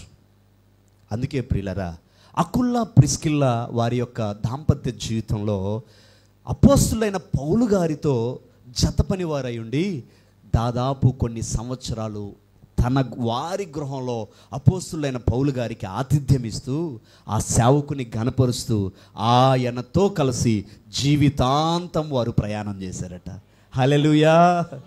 జీవితాంతం ఆయనతో కలిసి ప్రయాణం చేశారట. అందుకే మన ఆత్మీయ జీవితంలో సంఘాల్లో సేవకునితో జీవితాంతం కలిసి ప్రయాణం చేసే ఆత్మీయులను చూడలేకపోతున్నాం. ఒకవేళ సేవకుడు మందలించిన, సేవకుడు కొన్ని సందర్భాల్లో పరీక్షించాలని ఆలోచన కలిగిన, ఈరోజు మందిరాలను మార్చే క్రైస్తవ సమూహాన్ని చూస్తున్నామే కానీ నా ఆత్మీయ తండ్రి నన్ను పరిశీలిస్తాడు, పరిశోధిస్తాడు. అవసరమైతే కొన్నిసార్లు కఠోరంగా నా యొక్క జీవితంలో నన్ను బట్టి ఆయన కొన్ని నిర్ణయాలు తీసుకుంటాడు. ఆయనను నా జీవితం అంతా ఆ సేవకునితో, ఆ సేవకురాలితో, ఆ సంఘముతో కలిసి ప్రయాణం చేయాలి అనే అనుభవం నేటి సంఘాల్లో ఉందంటారా? లేదు. అందుకే నేటి సంఘాల్లో ఉన్న కొన్ని సంఘాల్లో, అన్ని సంఘాల్లో కాదు, విశ్వాసులట తుమ్మితే ఊడిపోయే ముక్కు పుడకల్లా తయారయ్యారట. ఏ ముక్కు పుడక? ఇప్పుడు ముక్కు పుడక గట్టిగా ఉండాలనేగా పెట్టుకుంటాం. తుమ్మితే ఊడిపోతే ప్రయోజనం ఏమని చెప్పండి? సేవా జీవితంలో కూడా ఒక సేవకుడు తన ఆత్మీయ తండ్రితో బాండింగ్ అయి ఉండాలి. ఆ సేవకునితో ఆ సంఘము జీవితాంతం బాండింగ్ అయి ఉండాలి. అపోస్తులైన పౌలు గారితో అకుల్లా ప్రిస్కిల్లా అనబడినటువంటి వీరంట జీవితాంతము కలిసి నడవటానికి, జీవితాంతము కలిసి ప్రయాణము చేయటానికి వారు సిద్ధపడున్నారు. సేవకుడు అంటే ఎప్పుడు కూడా అప్రిషియేట్ మాత్రమే చేయడు, అప్పుడప్పుడు తిడతారు. మరి 5 నిమిషాలు లేటుగా వస్తే సహిస్తాం, అరగంట లేటుగా వస్తే సహించగలడా సేవకుడు? కొన్నిసార్లు మందలిస్తాడు, కొన్నిసార్లు గాడిలో పెట్టడానికి ప్రయత్నం చేస్తాడు. మిత్రులారా, అలాగే బిడ్డలైనటువంటి ఇరు జంటలకు నేను చెప్పేది ఏంటంటే, ఆత్మీయ తండ్రిగా మీ తల్లిదండ్రులను ఎప్పుడు మీరు మర్చిపోకూడదు. కేవలం శరీర తల్లిదండ్రులుగా ఇప్పుడు దాకా ఉన్నారేమో, కానీ ఇప్పటి నుంచి మీరు పరిచర్యకు ముందుకు నడవాలి. కాబట్టి వారే మీకు ఆత్మీయ తల్లిదండ్రులు. ఈ రోజుకు నా తండ్రి ఆత్మీయ తండ్రి, నన్ను శారీరకంగా కన్నా బాప్తిస్మం ఇచ్చి ప్రభువులోనికి నడిపించిన నా ఆత్మీయ తండ్రిని నేను ఎప్పుడు ఘనపరుస్తూనే ఉంటాను. ప్రియులరా, అలాగున మన జీవితంలో సేవా పిలుపును బట్టి ముందుకు నడుస్తున్నప్పుడు ఇక్కడ ఆలోచన చేస్తే అపోస్తులైనటువంటి పౌలు గారు అలా ప్రయాణం ఎలా అయితే వెళ్తున్నారో విశ్వాసముతో కూడినటువంటి ప్రయాణమే ఆయన చేస్తూ ఉన్నాడు. అందుకే ఎబ్రిల్కి రాస్తూ అదే భక్తుడు అబ్రహాం గారి గురించి ఎంత చక్కని మాట అంటాడంటే 11వ అధ్యాయం 8వ చరణం చూడండి ప్రియులరా. ముగింపులోనికి వద్దాం మనం. 11వ అధ్యాయము 8వ చరణం చూడండి. ఎబ్రిల్కి రాసినటువంటి పత్రిక. అబ్రహాము పిలువబడినప్పుడు విశ్వాసమును బట్టి ఆ పిలుపునకు లోబడి తాను స్వాస్థ్యముగా పొందనయున్న ప్రదేశమునకు బయలు వెళ్ళెను, మరియు ఎక్కడికి వెళ్ళవలెనో అది ఎరుగకయే బయలు వెళ్ళెను. చూడండి, విశ్వాస వీరుల జాబితాలో మహనీయుడైనటువంటి మన యొక్క ఆత్మలకు తండ్రిగా, విశ్వాసులకు తండ్రిగా రాయబడినటువంటి అబ్రహాము గారి గురించి రాయించారు. ఇది ఆయన పిలుపునకు లోబడ్డాడు, ప్రయాణం ప్రారంభించాడు. కానీ విచిత్రం ఏంటంటే ఆయన ఎక్కడికి వెళ్ళాలో తెలీదు, ఆయన ఎక్కడికి వెళ్ళాలో తెలీదు. కానీ దేవుని యొక్క చిత్తానుసారంగా ఆ పిలుపునకు ఆయన ఏం చేశాడట చెప్పండి? లోబడట. చూడండి, ఈ బిడ్డలు ఇరువురికి కూడా వివాహం జరిగేటప్పుడు ఇద్దరికి 2 సూత్రాలు చెప్పాం. అబ్బాయి అమ్మాయిని ప్రేమించాలి, అమ్మాయి ఏమో అబ్బాయికి, అదే కదా వాళ్ళ సూత్రం. కానీ ఇక్కడ ఇద్దరికి దేవుడు చెప్తున్నాడు, సేవకులుగా, సేవకురాండ్రుగా, సేవా కుటుంబముగా, సేవ కొరకు సిద్ధపడిన జంటగా ఉన్న ఇరువురి బిడ్డలకు దేవుడు చెప్తున్న మాట ఏంటంటే, ఇప్పుడు ఇరువురు కలిసి ఎవరికి లోబడాలి? దేవునికి లోబడాలి. ఇరువురు కలిసి దేవునికి లోబడాలి. దేవుని చిత్తం ఏంటో మనకు తెలియకపోవచ్చు. అందుకే దర్శిలో మేము పరిచర్య చేద్దాం అనుకున్నాం, కానీ దేవుడు ఇటువైపు చూపించాడు. 8 సంవత్సరాల క్రితం ఒంగోలుకు వచ్చాం, ఒంటరిగా వచ్చాం, 15 లక్షల రూపాయల అప్పులతో వచ్చాం, ఆర్థిక ఇబ్బందులతో వచ్చాం. మా అన్నవారు ఇక్కడ ఎవరా లేరు, రక్త సంబంధులు ఎవరూ లేరు, మేనమామలు లేరు, అన్నదమ్ములు లేరు, అక్క చెల్లెలు లేరు, ఇంటి పేరు వారు లేరు, ఎవరూ లేరు. దేవుడు పంపించేటప్పుడు అందరూ ఉన్న దగ్గరికి పంపించాడు. ఒక సేవకుడు ఈ మధ్య అదే అంటున్నాడు, మా అన్నలు, అక్కలు, తమ్ముళ్ళు, చెల్లెలు అందరూ ఉన్నారని నేను ఇక్కడ సంఘం కట్టాను, ఇప్పుడు ఎవరు రావట్లేదు అంటున్నాడు. నువ్వు ఉన్నావని నిన్నెవరు కట్టమన్నారు? అసలు అక్కడ నీ దేవుని చిత్తం ఉందో లేదో నీ దేవుడు నిన్ను ఎక్కడికి పంపించాలో ఉపవాసం ఉండి కన్నీరు కార్చి, దేవా నీ చిత్తంలో నేను సేవ చేస్తున్నానా, నా స్వచిత్తముతో చేస్తున్నాననే గ్రహింపు లేకుండా సేవ చేస్తే అన్నలు, అక్కలు, చెల్లెళ్ళు, తమ్ముళ్ళు వస్తారా నీ దగ్గరికి?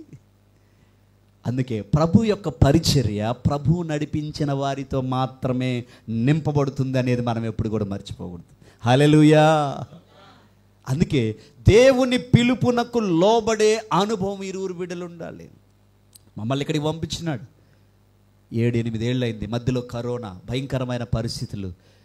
అందుకే పిలిచినవాడు, పంపినవాడు నమ్మదగినవాడు గనుక ఆయన చిత్తానుసారంగా మేము నడిచాము గనుక దేవుని కృపలో 8 ఏళ్లలో 3 సంఘాలను అనుగ్రహించాడు, అప్పులన్నింటినీ తొలగించాడు, కారు ఇచ్చాడు, ఇల్లు ఇచ్చాడు.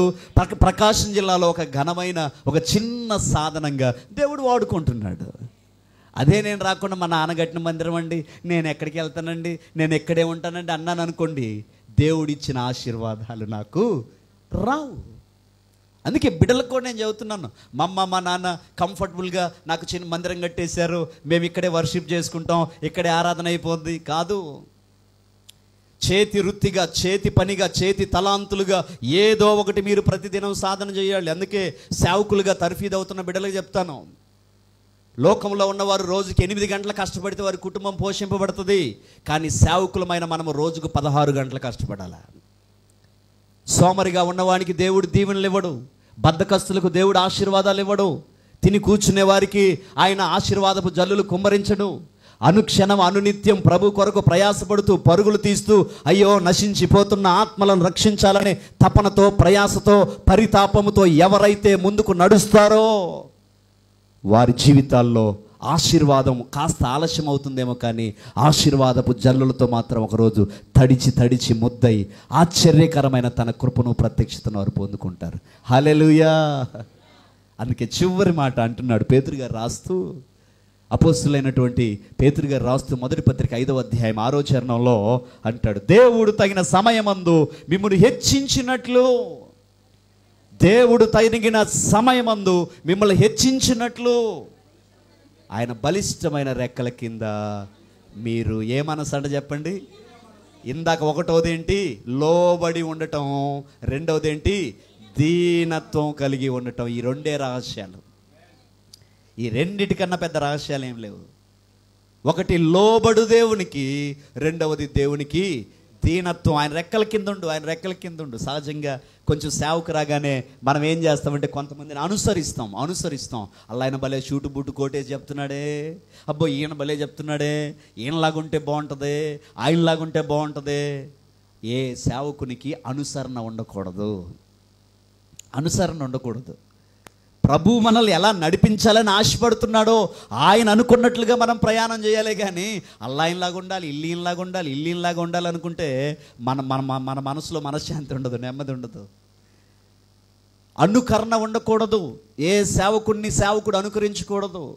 దేవుడిచ్చిన ప్రయాణాన్ని, దేవుడిచ్చిన పిలుపుని, దేవుడిచ్చిన దర్శనాన్ని పట్టుకొని ప్రయత్నిస్తూ ప్రయాణం చేస్తూ ముందుకు వెళ్ళటమే కానీ ఎవరినో చూసి ఆయనలా నేను ఉండలేకపోతున్నానే, ఆయనలా బాడలేకపోతున్నానే, ఆయనలా ప్రసంగించలేకపోతున్నానే అనుకోకూడదు. ఎందుకంటే దేవుడు ఎంత గొప్పోడంటే ఎవరి టాలెంట్లు వాళ్ళకి ఇస్తాడు. మల్లెపువ్వు వాసన మల్లెపువ్వుదే, అలాగని సన్నజాజి పువ్వు ఏమైనా తక్కువ అంటారా? కాదు కదా. దాని వాసన దానిదే, రోజ్ దాని వాసన దానిదే, ఏ పువ్వు వాసన ఆ పువ్వుదే. నువ్వెందుకు మరి మళ్ళీ పూజాయి చూసి నా వాసన అట్లా లేదనుకుంటా. చాలామంది పాట పాడేటప్పుడు కూడా ఆమెలాగా లేదు నా పాట. అసలు నీ గొంతు గురించి నీకు తెలుసా? ఎంత గంభీరమైన స్వరం నీది. చాలామంది పోల్చుకోవటం దేవునికి అస్సలు ఇష్టం ఉండదు. ఎందుకంటే అందరిలా దేవుడు అందరినీ తయారు చేయలా, ఒక్కొక్కరిని ఒక్కొక్క వెరైటీగా. అందుకే నీ స్వరం వేరు, నా స్వరం వేరు, నీ ముఖం వేరు, నా ముఖం వేరు. అందరికీ కళ్ళు, పళ్ళు, ముక్కు, నోరు, చెవులు, చేతులు అన్నీ అక్కడున్నా ముఖాల్లో తేడాలు ఉన్నాయా లేదా? ఎంత చక్కగా డిజైన్ చేశాడు దేవుడు. అందరికీ స్వరం ఒకలాగా ఉన్న స్వరాలలో పోలిక, అంటే స్వరాలలో తేడా ఉందా లేదా? కళ్ళు లేని వారు కూడా అన్నా బాగున్నావంటే బ్రదర్ నరేంద్ర గారు మీరా అంటారు. ఎలా అంటున్నారు? నా స్వరాన్ని బట్టే కదా. అంటే దేవుడు డిజైన్ చేశాడు మళ్ళీ ఆయన పరిచర్య కొరకు. కాబట్టి ఇక్కడ అంటున్నాడు దేవుడు తగిన సమయమందు అన్నాడు. యోసేపును ఆశీర్వదించడానికి ఎన్నాళ్ళు పట్టిందండి? 30 సంవత్సరాలు పట్టింది తగిన సమయం రావటానికి. ఈ 30 సంవత్సరాలు పరీక్షలే పరీక్షలు, పరీక్షలే పరీక్షలు, పరీక్షలే పరీక్షలు. తగిన సమయం. దావీదును ఆశీర్వదించాడు వెంటనే, అది ఆయన సమయం. యోబును ఆశీర్వదించి మరీ పడేసి మళ్ళీ గుద్ది పరీక్షలు పెట్టి మళ్ళీ లేపాడు, అది ఆయన సమయం. ఒక్కొక్కరికి ఒక్కొక్కలాగున దేవుడు పరీక్షిస్తాడు.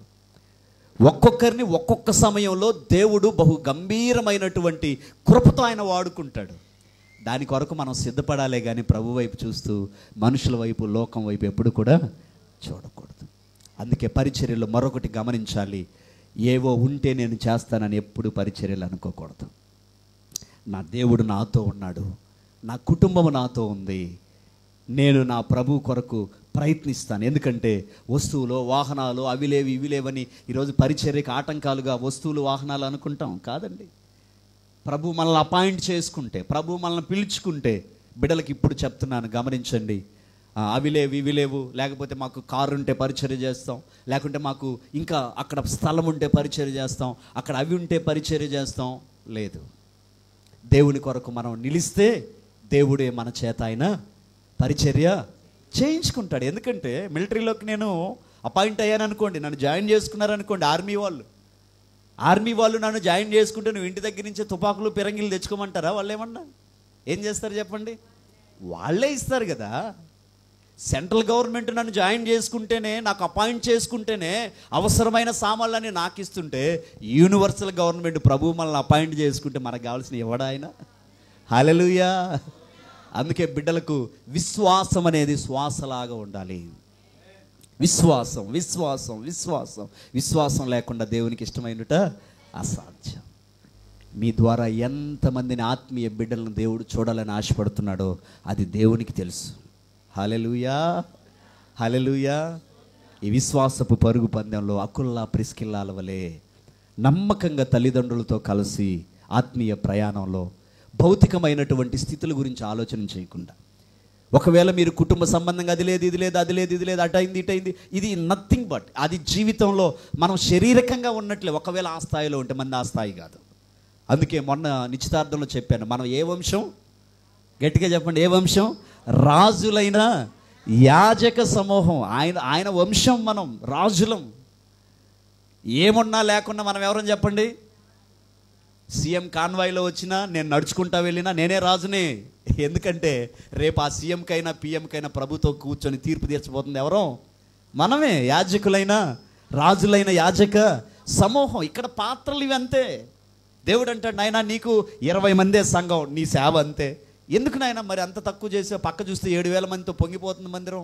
కాదు నాయన, నీ సేవ అంతే, నువ్వు చెయ్యి అంటాడు అంతే.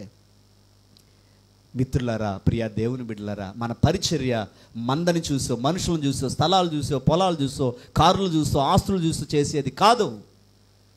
పిలుచుకున్న దేవుని వైపు నమ్మకంగా ప్రయాణం చేస్తూ ఆ ప్రభువు సంపాదించుకున్నది 12 మందిని.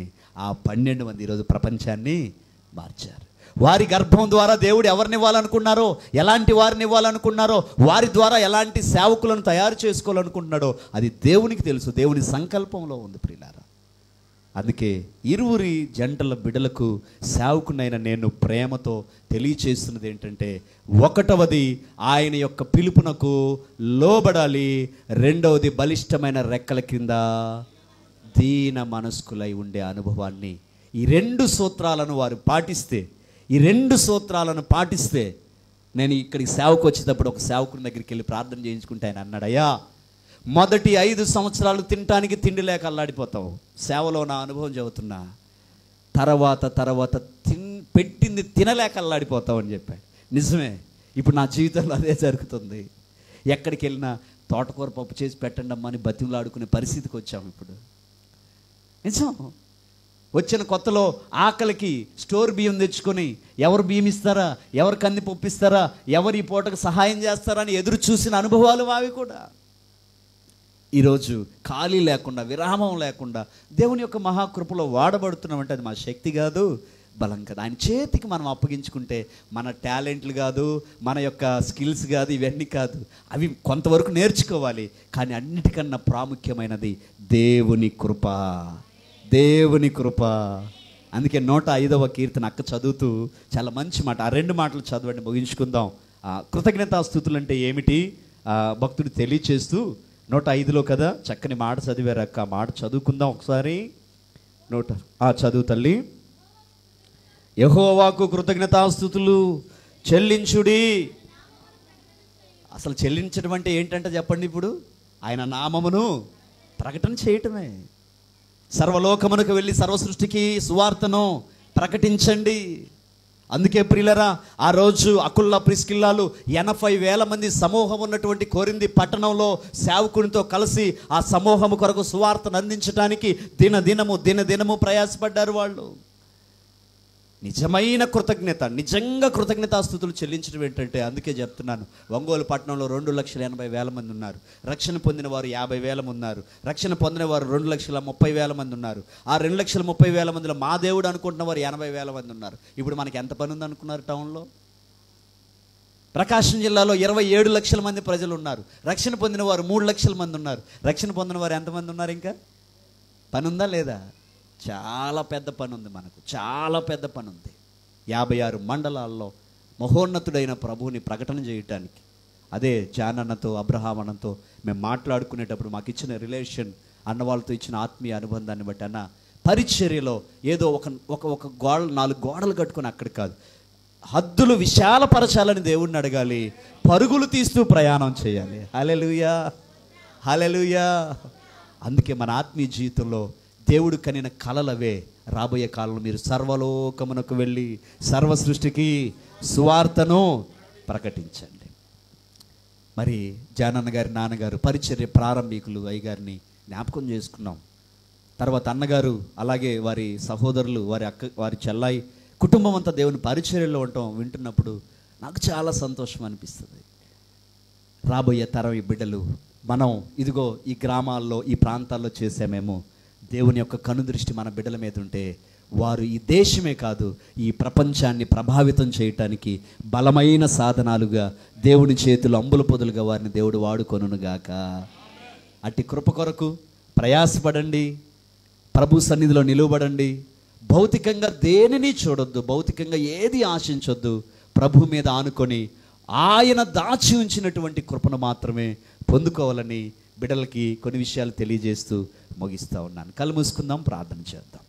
ప్రేమ కలిగిన మా ప్రియ పరమ తండ్రి, స్తుతి స్తోత్రాలు చెల్లిస్తూ ఉన్నాం అయ్యా. ఈ యొక్క మధ్యాహ్న కాల సమయంలో జనవాళ్ళ నాయనా, జానన్నయ్య అక్క విషయంలో, బిడ్డల విషయంలో, అలాగే తండ్రి అబ్రహామన్న గారిని బట్టి, అక్కను బట్టి, కుటుంబాన్ని బట్టి ప్రార్థిస్తూ ఈ విధముగా ఆ బిడ్డల యొక్క కలయిక, ఆత్మీయ కలయిక ఆశీర్వాదకరముగా, దీవెనకరముగా రాబోవు కాలములో అకుల్లా ప్రిస్కిల్లాల వలె ఆత్మీయమైన ప్రయాణం చేయటానికి వారికి అవసరమైనటువంటి ఎన్నో స్కిల్స్ మీ సన్నిధిలో నేర్చుకొని అయా మీ పరిచర్య కొరకు ప్రయాసపడే బిడ్డలుగా, ప్రాకులాడే బిడ్డలుగా, అనేకులను పోగు చేసే బిడ్డలుగా, అనేక జన సమూహమును నీకు అప్పగించే బిడ్డలుగా వారిని మీరు ఆశీర్వదిస్తూ వస్తున్నందుకై వందనాలు చెల్లిస్తున్నాం. మీకే కృతజ్ఞతాస్తుతులు స్తోత్రాలు చెల్లిస్తూ ఆ బిడ్డలను ఆయన అన్ని రకాలుగా మీరు ఆశీర్వదించండి. గర్భఫలము, భూఫలము,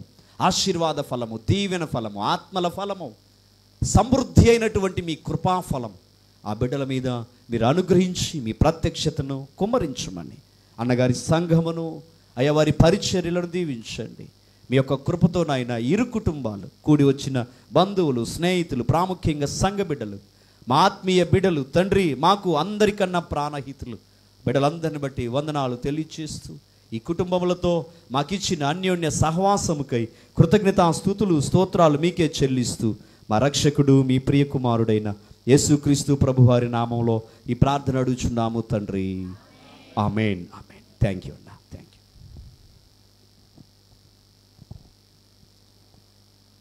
మంచిది. ఇప్పటి వరకు చక్కని వాక్యమును అందించినటువంటి ఆ సేవకులు నరేంద్ర అన్న గారికి మా హృదయపూర్వక వందనాలు తెలియజేస్తున్నాం. ఒక మాట ఇక్కడ నేను చెప్పాలనుకున్నాను. దావీదు, యోనాతాను అన్ని స్నేహాల్లో కల్లా ప్రాముఖ్యమైన స్నేహం.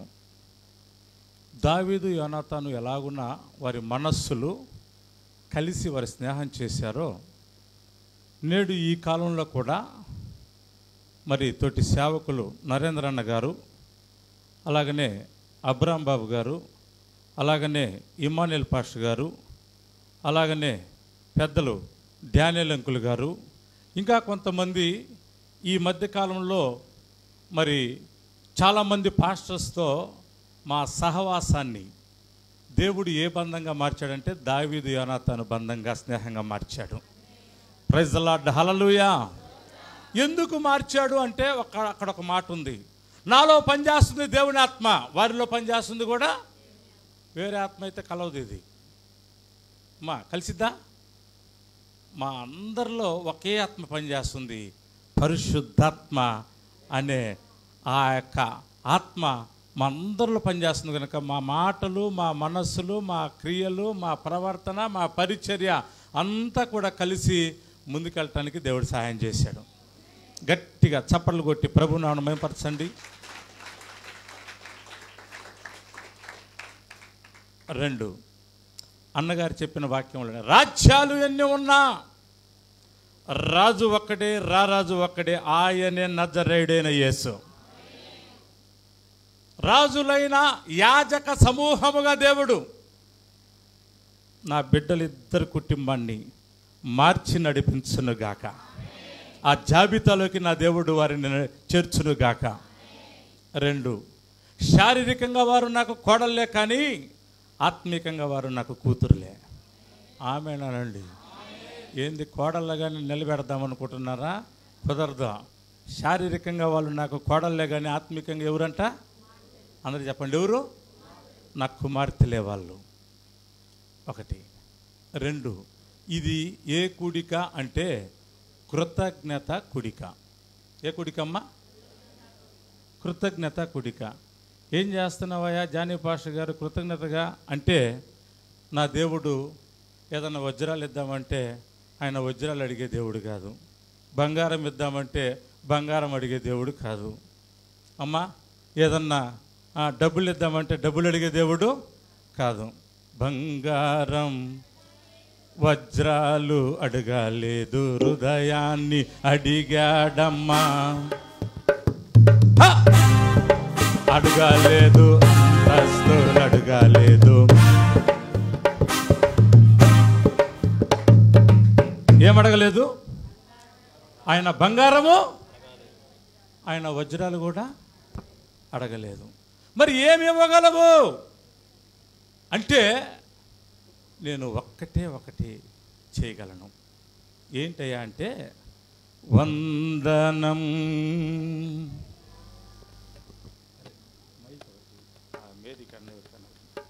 వందనం యేసయ్యా, వందనం యేసయ్యా, వందనం యేసయ్యా, వందనం యేసయ్యా, వందనం యేసయ్యా. అందరూ చప్పట్లు కొడుతూ వందనం యేసయ్యా. సర్వజనులారా చప్పట్లు కొట్టి ప్రభు నామమును మహిమపరచమని దేవుని లేఖనాలతో సెలవిస్తూ ఉండగా భక్తులైన వారు, సంఘ బిడ్డలు, దేవుని బిడ్డలు చప్పట్లు కొడుతూ ప్రభు నామమును మహిమపరచమని. వందనం యేసయ్యా, వందనం యేసయ్యా, వందనం యేసయ్యా, వందనం యేసయ్యా. Praise the lord, hallelujah. Emmanuel pastor గారు అడుగుతున్నారు నన్ను ఇందాటి నుంచి, ఏమయ్యా జానీ పాస్టర్ గారు ఎందుకు మన యేసయ్యకు నువ్వు వందనాలు చెప్తున్నావు అని అడుగుతున్నాడు. ఎవరు? ఇమానుయేల్ పాస్టర్ గారు అడుగుతున్నారు. ఏమని అడుగుతున్నారు చెప్పండి? నోరులు ఉన్నోళ్ళే మాట్లాడండి అమ్మ, నోరు లేని వాళ్ళు మనం మాట్లాడమంటే తప్పు. అమ్మ ఏమని అడుగుతున్నాడు ఇమానుయేల్ పాస్టర్ గారు? యేసయ్యకి జానీ పాస్టర్ గారు నువ్వు వందనాలు ఎందుకు చెప్తున్నావు అని అడుగుతున్నాడు. 2-3 మాటలు చెప్తా ఎందుకు నా యేసయ్యకి నేను ఈ క్షణాన మిమ్మల్ని అందరినీ సమకూర్చి, అమ్మా ఈ కూటమిలో నా యేసయ్యకు నేను ఎందుకు వందనాలు చెప్తున్నానంటే, ఫస్ట్ నేను నశించిపోవటం ఇష్టం లేక దేవుడు నన్ను వెదకి రక్షించుకున్నాడు. 2 ఆయన పరిచర్యకు నన్ను నిలబెట్టుకున్నాడు. 3 భాగస్వామిని యేసుదేవమ్మ గారిని నాకు ఇచ్చాడు. గర్భఫలము యెహోవా ఇచ్చు, ఇదిగో 2 బహుమానాలు ఇచ్చాడు. స్వాస్థ్యాలు ఎవరు? సామెల్ రాజు, ఫిలోమోన్ రాజు. నా దేవుడు వారి చదువుల్లో కానివ్వండి, వారిని పెంచే విషయంలో కానివ్వండి, దేవుని పరిచర్య విషయంలో కానివ్వండి, గడిచిన ఒక 20-25 రోజుల క్రితం వివాహము అన్ని విషయములలో ఆ ఘనమైన కార్యాలను చేసినందుకు, నా దేవుణ్ణి స్తుతించటానికి మిమ్మల్ని అందరినీ కూడా తీసుకొచ్చాడు కూర్చోబెట్టినందుకు, నా తోటి సేవకుల్ని ఇక్కడ పెట్టినందుకు నా యేసయ్యకే వందనాలు. కొట్టు గట్టిగా చప్పట్లు. నా దేవుడు ఎలాంటి వాడంటే ఆయన మేలులు చేసే దేవుడై ఉన్నాడు. మేలు చేయక నీవు, నా దేవుని యొక్క క్రియ, ఆయన మనస్సు, ఆయన ఆలోచన, ఆయన తలంపు ఏంటంటే మేలు చేసే దేవుడై ఉన్నాడు. కీడు చేసే దేవుడు కాదు, ఆయన మేలే చేసే దేవుడు. మేలు చేయక నీవు ఆరాధించక నేను, ఆమేన్. మేలు చేయక నీవు ఉండలేవయ్యా, ఆరాధించక నేను ఉండలేనయ్యా. యేసయ్యా, యేసయ్యా, యేసయ్యా, యేసయ్యా, యేసయ్యా, యేసయ్యా, యేసయ్యా.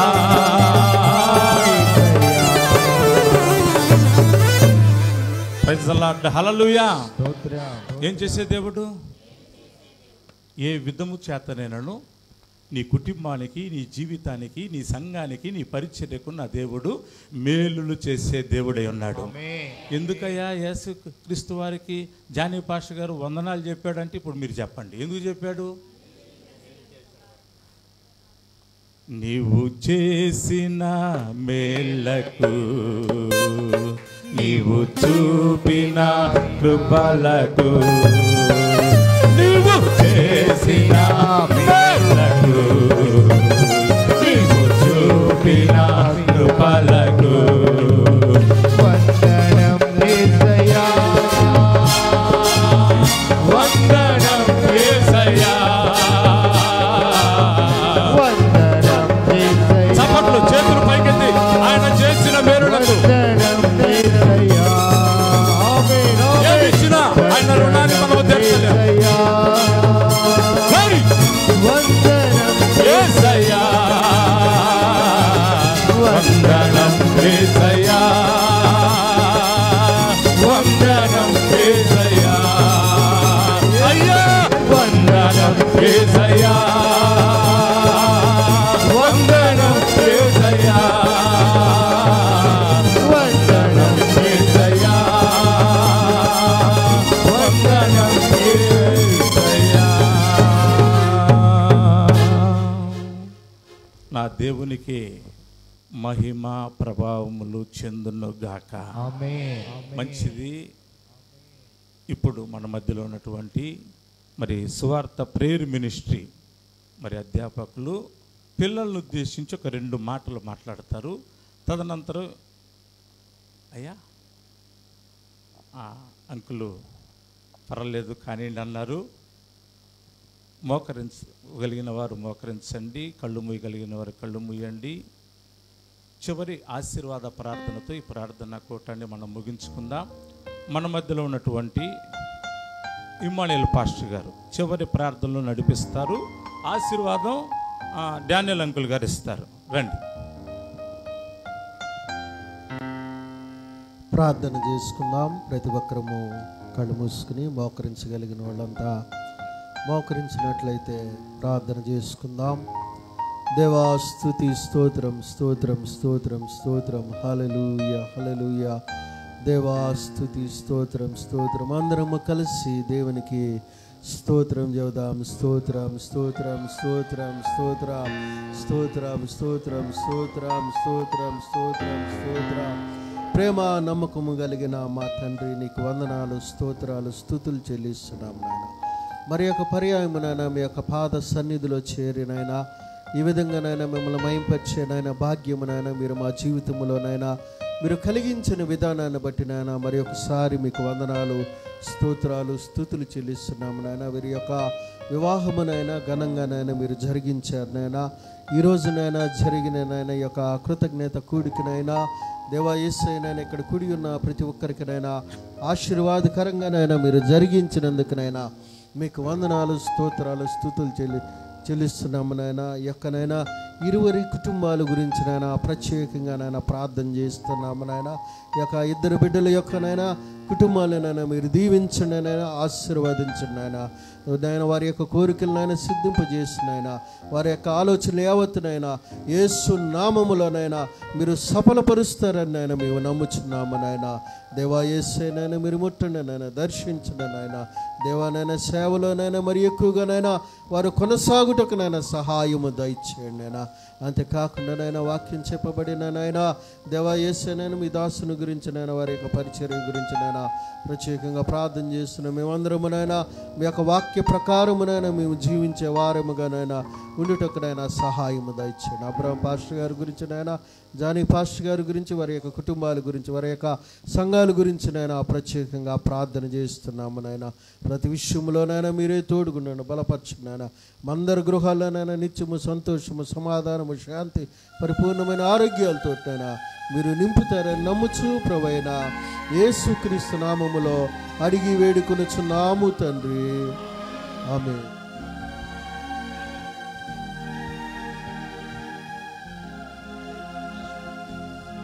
అందరు తలలు మూసి కనులు మూసినట్లయితే ఆశీర్వాదం తీసుకుందాం.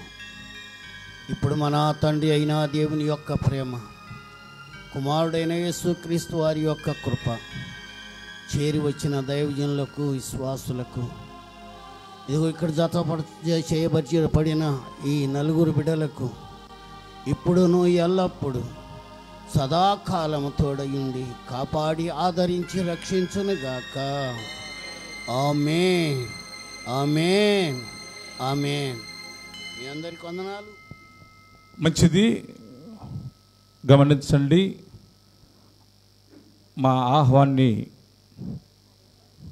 ఆహ్వానాన్ని మరి తీసుకొని మీరందరూ ఈ కృతజ్ఞత గుడికొచ్చి ప్రభు నామాన్ని మయంపరిచినందుకు ఆ కుటుంబ సభ్యులకు, రక్త సంబంధికులకు, వేల్పూరి వారి కుటుంబానికి, వారి సంఘానికి, సువార్త ప్రేయర్ మినిస్ట్రీ ఆ సంఘానికి, మరి అలాగనే బన్నీ మరి హ్యాపీ తోటి సేవకులు, మరి నరేంద్ర అన్న గారికి, ఇమ్మానుయేల్ పాషా గారికి, మీ అందరికీ కూడా నా హృదయపూర్వకమైన వందనాలు తెలియజేస్తున్నాను. ప్రతి ఒక్కరికి కూడా భోజనాలు సిద్ధంగా ఉన్నాయి. గమనించండి, ప్రశాంతంగా నెమ్మదిగా దేవుడు కూడా వాతావరణాన్ని మన ప్రార్థనను ఆలకించి అనుకూలపరిచాడు గనక ప్రతి ఒక్కరికి భోజనాలు ఉన్నాయమ్మా. ఎవ్వరు తొందరపడద్దు. సమాధానమే భోజనాల దగ్గర రాజ్యమేలునుగాక. ఇంకా వేరేది ఏది వెళ్ళకూడదు. సమాధానమే రాజ్యం వెళ్ళాలి అక్కడ. ఎందుకంటే అక్కడే సమాధానం ఎక్కువగా పనిచేయాలి కనుక ప్రశాంతంగా నెమ్మదిగా సమాధానంగా భోంచేసి తృప్తిగా తిని మమ్మల్ని దీవించి వెళ్ళాల్సిందిగా ప్రభు పేరట మేము మీకు తెలియజేస్తున్నాం. పాస్టర్స్కి ప్రత్యేకంగా పాస్టర్మలకి కింద ఇంట్లో ఏర్పాటు చేశాం. మీరు దయచేసి ఇంట్లో భోంచేయాల్సిందిగా ప్రభు పేరట మేము మీకు తెలియజేస్తున్నాం. దేవుడు మిమ్మల్ని దీవించునుగాక. సెలవు తీసుకుందాం.